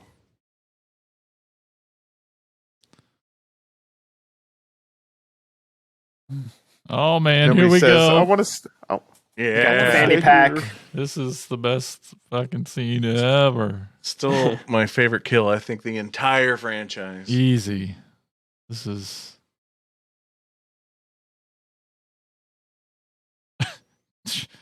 Murray. It stopped raining.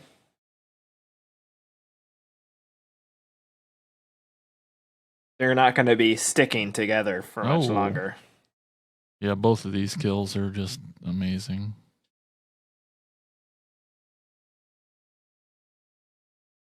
I mean, if they do die, I don't know. I'm like, I don't want to talk because I know it's coming. I know.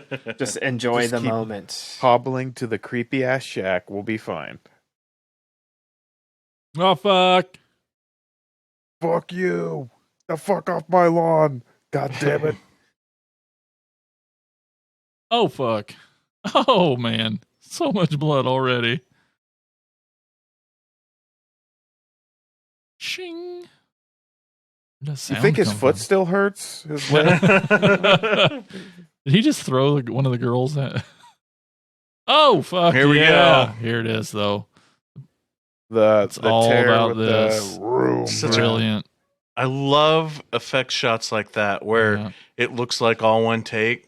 Her tongue's still And wagging. Fuck. you can still kind of tell where the cut is, But still, but man. it's done well, yeah. It's done really well, and I always think that's a really ballsy move because that's got to be difficult to try to do a moving shot like that and have a cut in it, and then try to match it up with the effect shot. Well, good movie, guys. He's dead now, so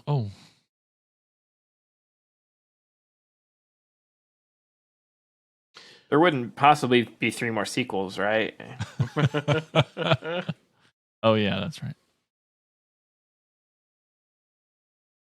So before we were recording tonight, I was rewatching some Holliston again, and I watched the episode's got Seth Green in it. He's supposed to be the special effects artist for shin pads, and they were shooting a gore effect for the trailer or whatever that they were putting together, and it was a head getting ripped in half. I think it was probably one of the dummy heads from this, because it was right there at the back of the jaw where the head splits open.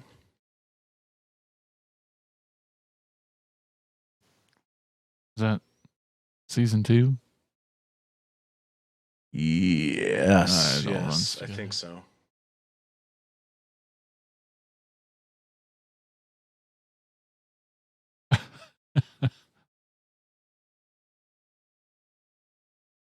How'd you get up there?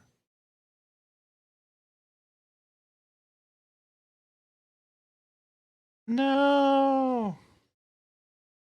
Shapiro.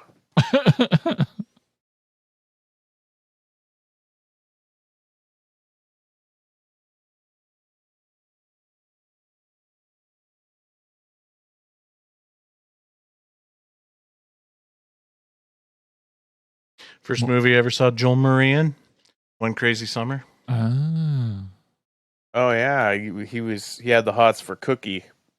Yeah, I remember that.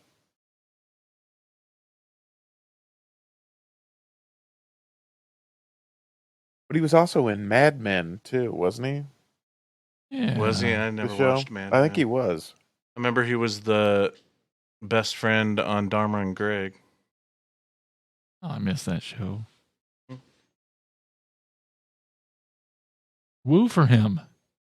He'll hear it and come out.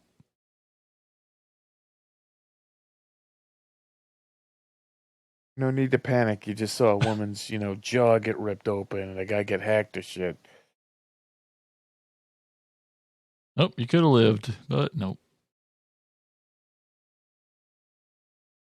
Speaking See of you, Clerks, Kevin Smith. Yeah. Yeah. Horror, yeah. Dante. What do you do? Oh my gosh.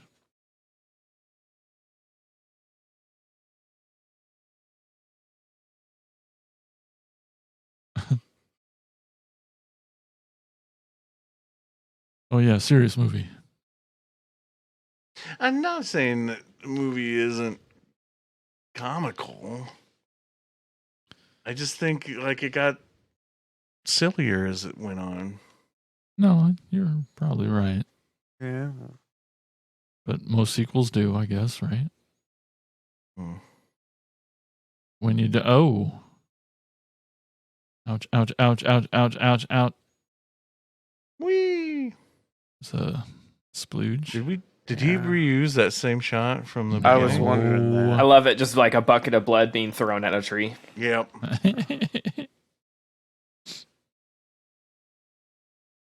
He might have reversed the shot so it looked like it was coming from the other side. There you go. Yeah.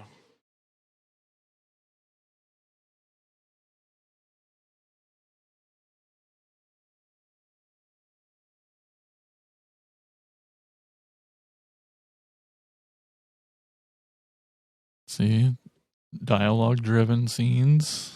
Kevin Smith. Yeah, but they're not talking about blowing up the Death Star or anything like that. Horror.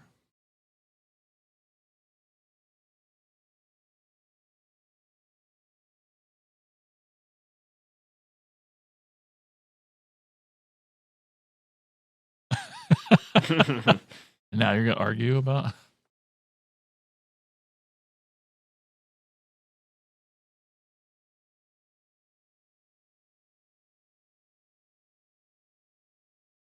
And there goes the accent.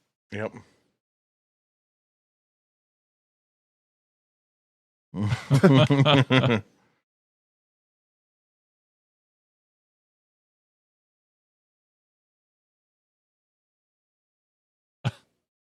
Because that's what punches sound Right.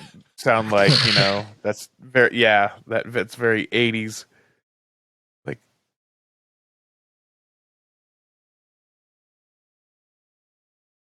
It's a bag. Oh.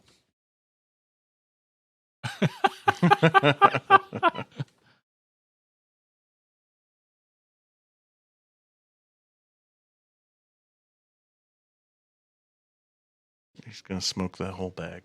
Yeah, let's get the party started. Ooh, Flashlight. You're so smart.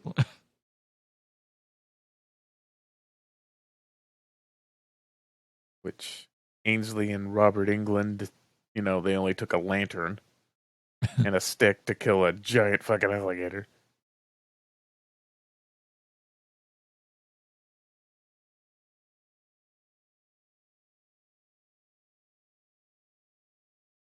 Will Barrett.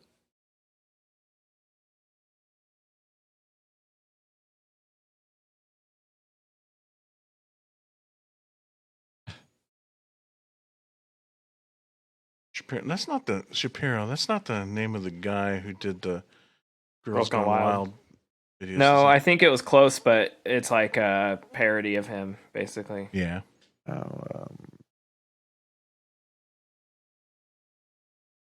Joe Francis was his name. Yeah, Oh, yeah. You guys knew that? I just Googled it, but Oh, okay. they should have a Netflix movie on him because his story is pretty fascinating. I know. I'm surprised they don't. Of course, he got sued big time, though, didn't he? That's part of the story. Yeah. You guys know this? Well, Well, when the video stopped showing up in my mailbox, I Oh. thought something was I wrong. should look Had to into do this. some research. Yeah. There's probably like a warehouse of those like fucking spaghetti tops with like that say "Girls Gone Wild" somewhere, like the lost Atari games. They had like a tour bus in Iowa City, and they ran over a bicyclist. Jesus. Jesus Christ! Yeah. They give him a T-shirt and then leave. Here, just put this on the wound. You'll be fine. Here's 4 DVDs for low cost of $19.99. And yeah, they still build him. Ah, jeez.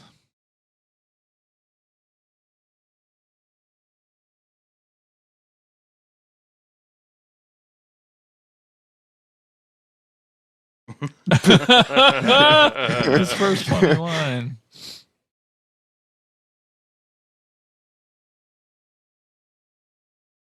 I shot him. That's probably what that I was was. gonna Yep. say. You think that's a tribute? Halloween. Yep. Of course it was. Shot him 6 times. Still a little He's Arnold not in here. there. I don't He's know. not human. Yeah, all of them have Arnold in them now. That's what it's gonna be. Get to the I shot Crowley. him. I shot him 6 times. I shot him in the heart. It's not the woods, it's a swamp. Well, was this Dawson Creek theme? I believe. Yeah. You know that? I have an older sister. Oh, yeah, that's right. And a Blake. What the hell? Oh, Paul yeah. Cole. Yeah, he knows who it is, so. Yeah.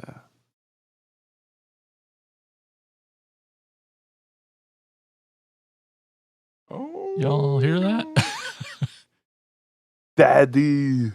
And make fun of Tony for watching Gilmore Girls, but he's not watching this commentary because he's watching Gilmore Girls. I know. He said he boycotted this. I don't know what that's about. What? Shake the phone. See if that'll make it work. Shake it harder. Don't tell me you've never done that before when your phone wasn't working right. You bitch.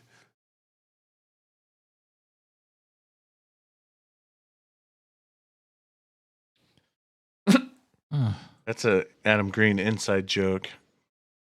Friend of his, Scott Barnes. Yeah. I think he's done that joke in like some kind of Scott Barnes reference. I think he's done that in about everything. It's like his See You Next Wednesday. Yeah.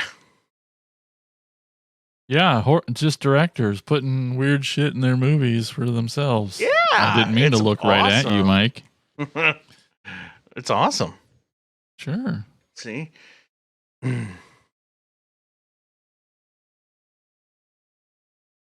Directors putting own personal jokes in their movies for themselves, and then look what has happened. Adam Green has made a career. John Landis made a career.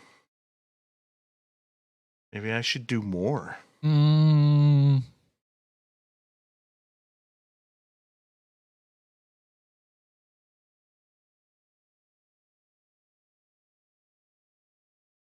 What you doing, And guys? scavenging Yeah. the swamp boats for dollies.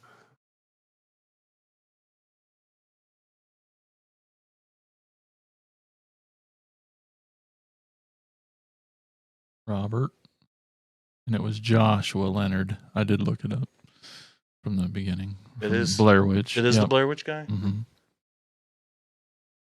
Really? Because I thought his name was queer because that's Hey, what that's the you only said thing. it again. 29.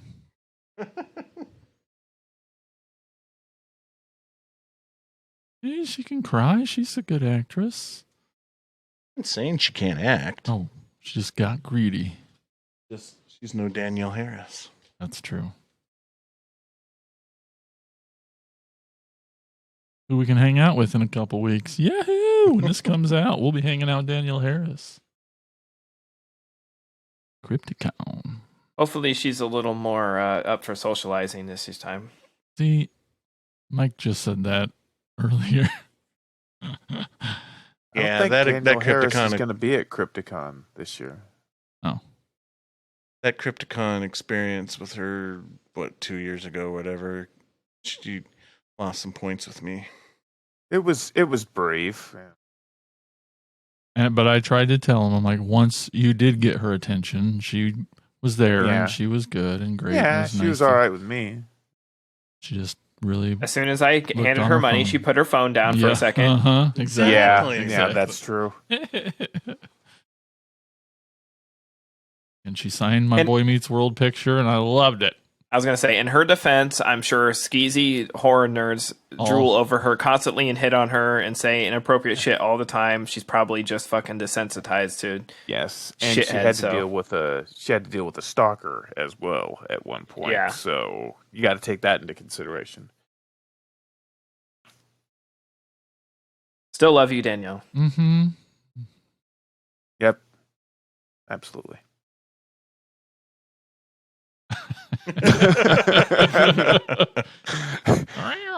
Cat gag, always good. Yeah. At least it didn't jump out of the tree on him and scare us. I keep thinking that the thunder's in the movie, but it's Is it outside yours? of my house. Yeah, see, I thought that earlier. I was Well, like, that was actually very effective. Yeah. then. Good. Yeah, I thought it was part of the movie that time too. what? This tool is real? Is that the Andy, this come is- on. This is where I got a problem. No. Gas-powered belt it's sander. real. Hey. I'll have you know that Adam Green was against using this because it's like he found out that this doesn't exist. And No, the it doesn't special exist. the special effects guy says, "Well, if I can make one, then that means they could really exist, right?" And Adam Green's like, "Well, I guess so."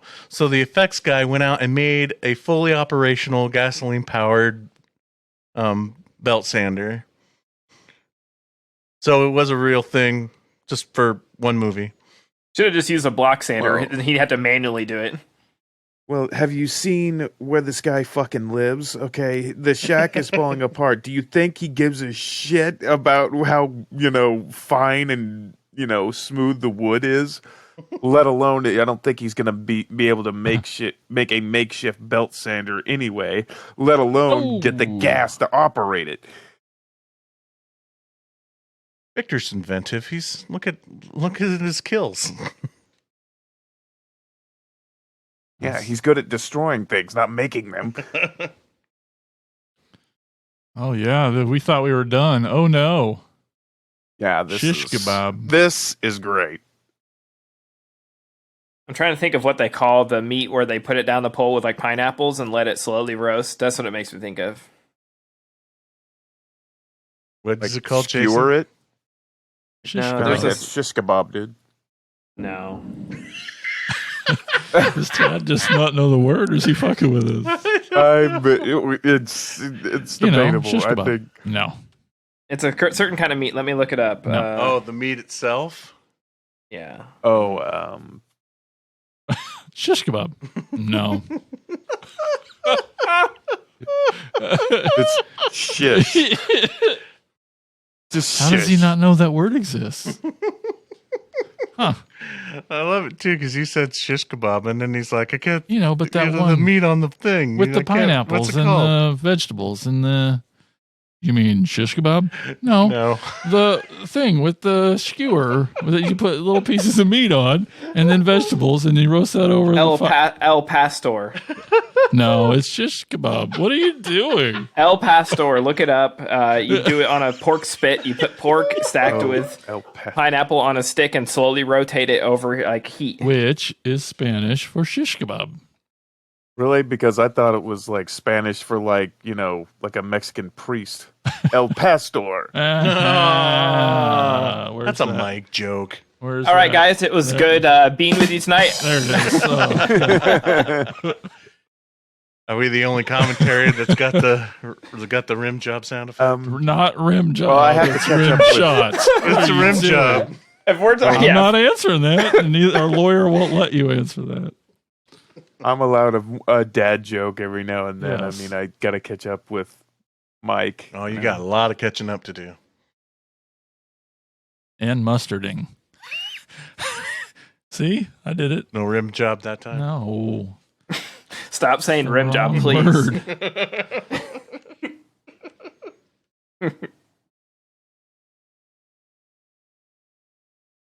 Stop thinking about that word. I'm not thinking of the word. You know, the dumb blonde is actually lasting, Right. you know, pretty long for a movie of this, you know, ilk.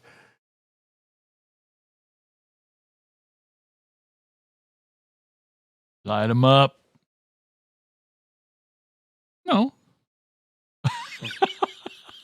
You've seen this before. Oh, yeah, I have. I mean, not with Adam Green like some people. But. Mhm. Jealous. Andy got to Actually, it watch was it the with second him. one. I got to watch the second one with Adam Green. Gave him a rim job. Okay. Yeah. But bump. Hey, doesn't the action figure come with some that El Pastor gas with him. powered- It was great. belt sander? Yeah, it does. Do both of them or just the Just The the, NECA, retro or, yeah. 8-inch cloth one. Make an ultimate one, you cowards, Oh, you know they want to. with Tell all your the people at accessories. NECA. All the accessories. I want all of them.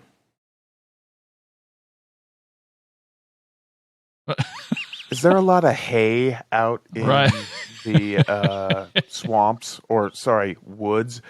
Because why would there be a pitchfork out there? Andy. Or the Because moss. of Satan. There you go. I don't think they would. fuck. Ah. That's the best one. It's so dumb.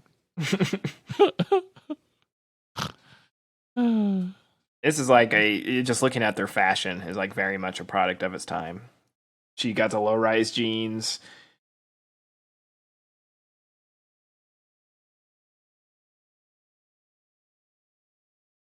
Don't do that. You're the black guy. You've lasted way longer than most. Yeah.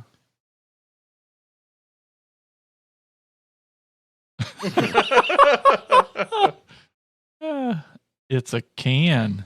Yeah, I'm sure that's full of gas. Is there a look of wolf molestation?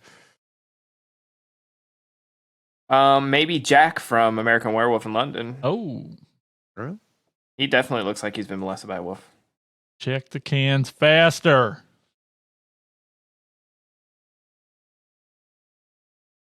He's been holding these insults in. Yeah. The jokes aren't funny, but his reactions. Love it. Ooh. Splishity splash.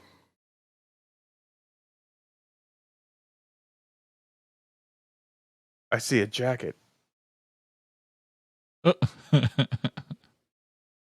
Oh, he tore her head off. I love And it. her Just throwing body best parts features. at him.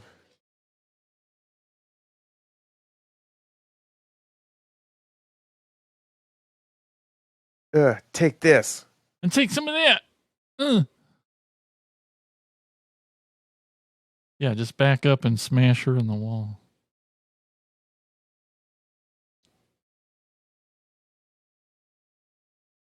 Say a cool line.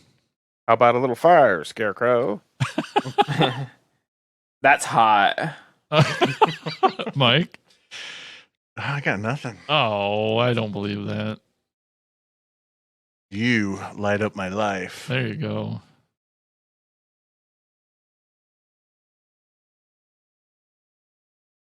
You're Victor too hot fell to handle. down into a burning ring of fire. Yeah, it's awesome.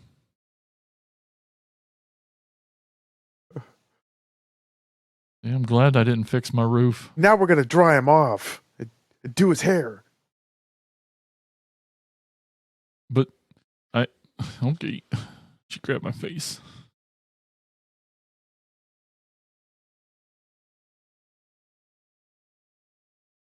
That's how my back feels in the morning.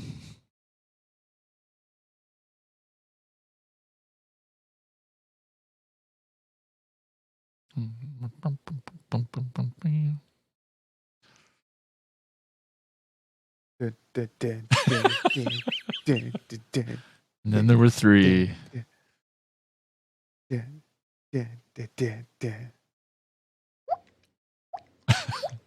Oh, Mike, there's a leak in here in the studio.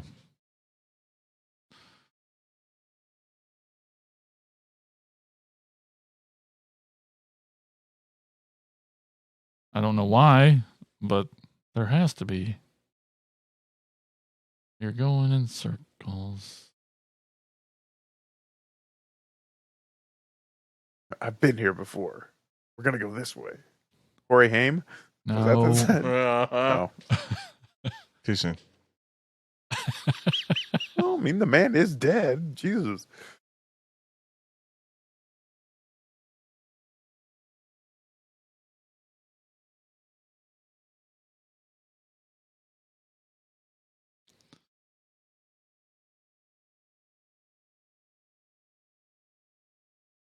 You can call me Victor.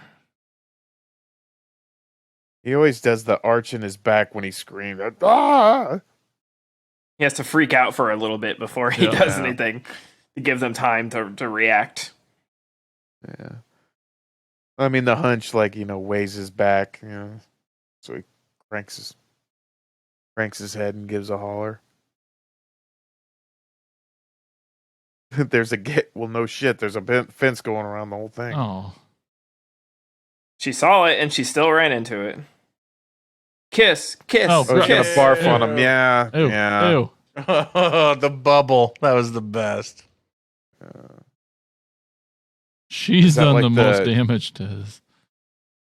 Is that like the Jeff Goldblum, fly Acid barf? spit, Is it? yeah. Yeah. Ow. Owie.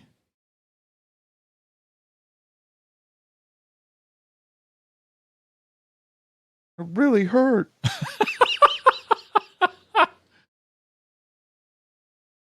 Ew. Ew.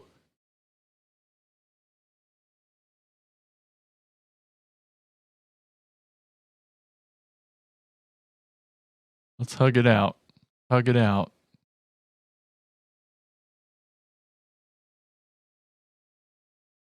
You have to tell me twice. God, I would love this right now. My back is so bad. I was gonna say he's adjusting him. Fuck this arm. Fuck that arm. Do you need a hand? Ah. Where the fuck Gnarly is that? hand job. Oh. Farewell to arms. Aye. Oh, that's Awesome. awesome. Kane just loves doing that He shit. does. Yeah, that's like His move. green on the. Nice. Yeah, that's echoes the sleeping bag Yeah. gag. Yeah. Yeah. Signature move. It's his finishing move. Oh Yeah. God, that's real. Oh, That's fuck. real. Yep. Sick fuck. How do you know it's real? Because it came out of his mouth. That looked real. I can't go any further. Barfed up half my stomach. Get him acting his ass off. This guy's awesome. He I is wanna watch awesome. Grandma's Boy though. Yeah. God damn, he's good in that. That's going to be like a javelin. Oh yeah. Is he going to be in Avatar 2 in 2042 when that comes out? It will be sooner. Ah! I think so. I'll go to the Google. I've still never seen Avatar. Come on. They fuck with their tails. It's so cool. Oh, that's right. That he angles it. Owie, owie, owie. That dummy. Yep, Avatar 2, 3, 4, and 5. You stupid potato.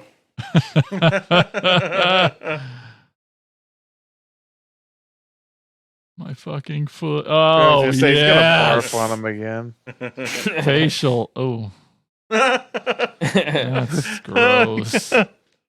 So funny. You just said facial, and you got on me about saying. Don't say it. But We only can say it so many times. It's Swamp Bukkake. Okay, see, you guys are gross. Oh, I'm sorry. Woods. Woods. There, Is that's that better? That's much better. That's a pretty good way to go out. Right Ouch. through the shoulder. Yeah. Shot, stab, but, Did he pull his poke in the foot through shoulder. that bar then? I missed that. Must have. Oh, He did, yeah. That's what I thought was weird. He Motherfuck. didn't lift it out. He just pulled it through. Fuck that. Now he's got this split foot. yeah, like your brother's tongue. Gross. Or awesome. You can tickle him. I wonder if you can. I wonder if you can wiggle each side Oh. separately. Oh, there's the happy music. Means it's all over. Just like the end of Friday 13th. I was On going to a say boat. it's very Tribute. Manfredini. Yep. It's really close. Very Manfred Dean. Holy crap! I wonder what's going to happen, guys. Then he's still there. 26 Adrian years King's earlier. actually going to pop out. That would be. Just say- Oh, God. Ew, ew. It is a split foot. Here, let me wrap this ratty shirt around here. See if Oh, it'll. thanks for giving me That's germs. sterile. Yeah. I think it'd actually be better if he like slipped the shirt on. He's just like, "Oh, thanks, I was cold." Oh, gotta Oh. save that for a movie. Yep. Here. Oh, thanks. It is a bit nipply. Oh, it's finally over, guys. Aww. Now they're gonna make out. No, wrong movie. Your face is covered in blood. That's not happening. Why are you crying? I have half a goddamn foot.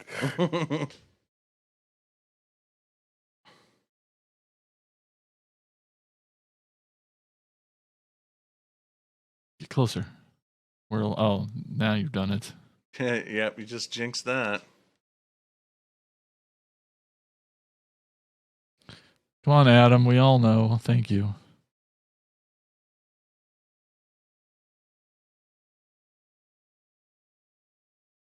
Hey, for a mongoloid, he can swim.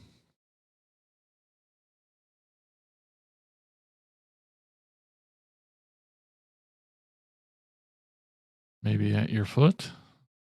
There, oh.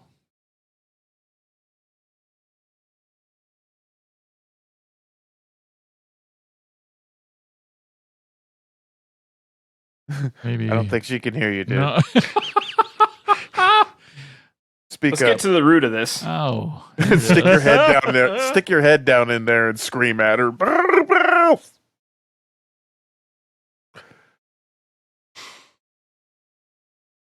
Sticks his hand down, gives it a thumbs up, then pulls it back out. Flips her You're off. good. Great.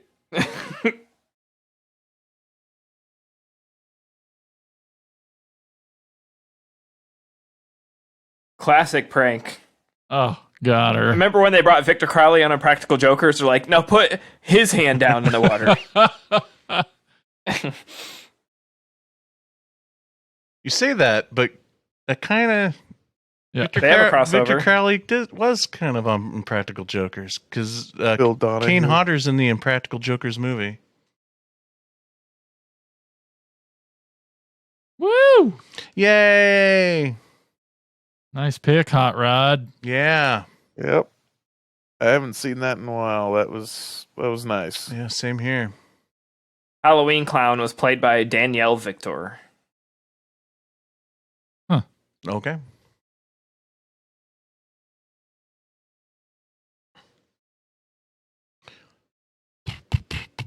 I didn't know that the drummer from Slipknot was a chick. Interesting.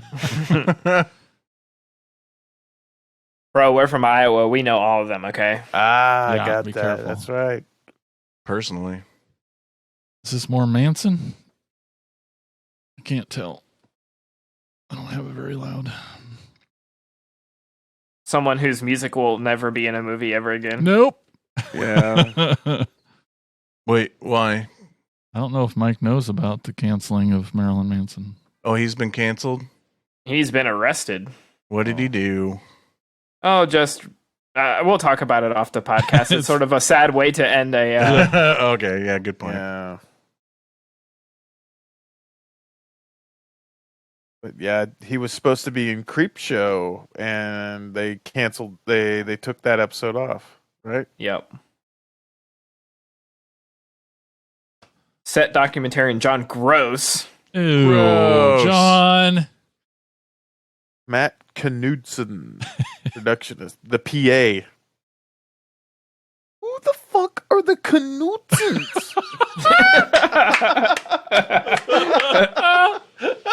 Yes. Driver's Rod, huh? Oh, hello. Craft services. Echeverry. Getting fresh, crafty. That has got to be the worst That's name maybe- for a craft services. Like, what are you company. trying to hide? Getting fresh, crafty. Animal trainers. Gail Feltz. Working them gators. And that raccoon. Willard H. Sparks. I almost read that as Wally Sparks. Like, meet Wally Sparks. That Rodney Dangerfield movie. You mean Jordan Swamp? I get it. Oh, thank you. John Gross also was John, you sick fuck. Come on, man. This is a professional. No, it probably wasn't. Do you hear all the stories about Adam Green's sets? It sounds like a lot of fun to work on these movies. Yeah. Jason Mayhem Miller did some editing on this. Ah. Knudsen.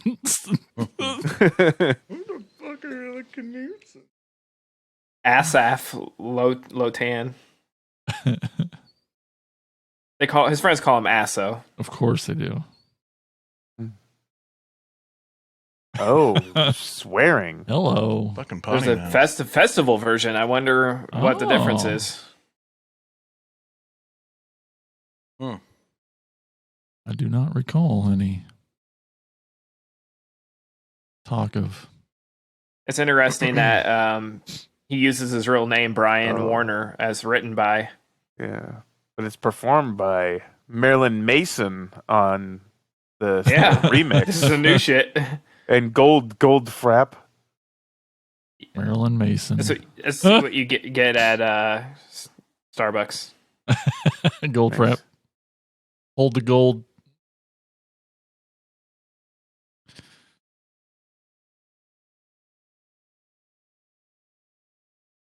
Go score.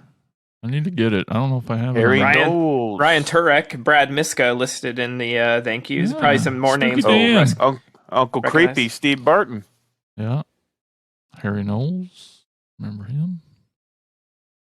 Darko Skulls guy. Probably your real name. Looks like the House of Voodoo was real. Reverend Zombies. Cool. I couldn't remember if it was 08 or 07.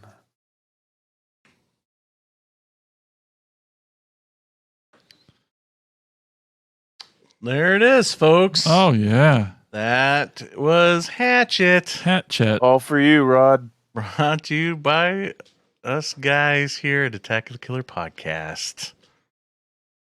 It's been a long time since we've done a commentary. That was fun. Yeah, and Yep. respectful. What? The thing you want in a commentary. No joking at all. That's right. So again, thanks to Rod for giving us this film to do a commentary track For being an attacker. And for all being you an attackers. attacker. Gosh That's right. dang, we love you guys. You too can be an attacker. Go to jointheattackers.com. So that's it, folks. Thanks for listening. Thanks for supporting the show, Attackers. And we will talk to you next time on Attack of the Killer Podcast. See ya. Oh no, could this be the end of? Attack of the Killer Podcast. Attack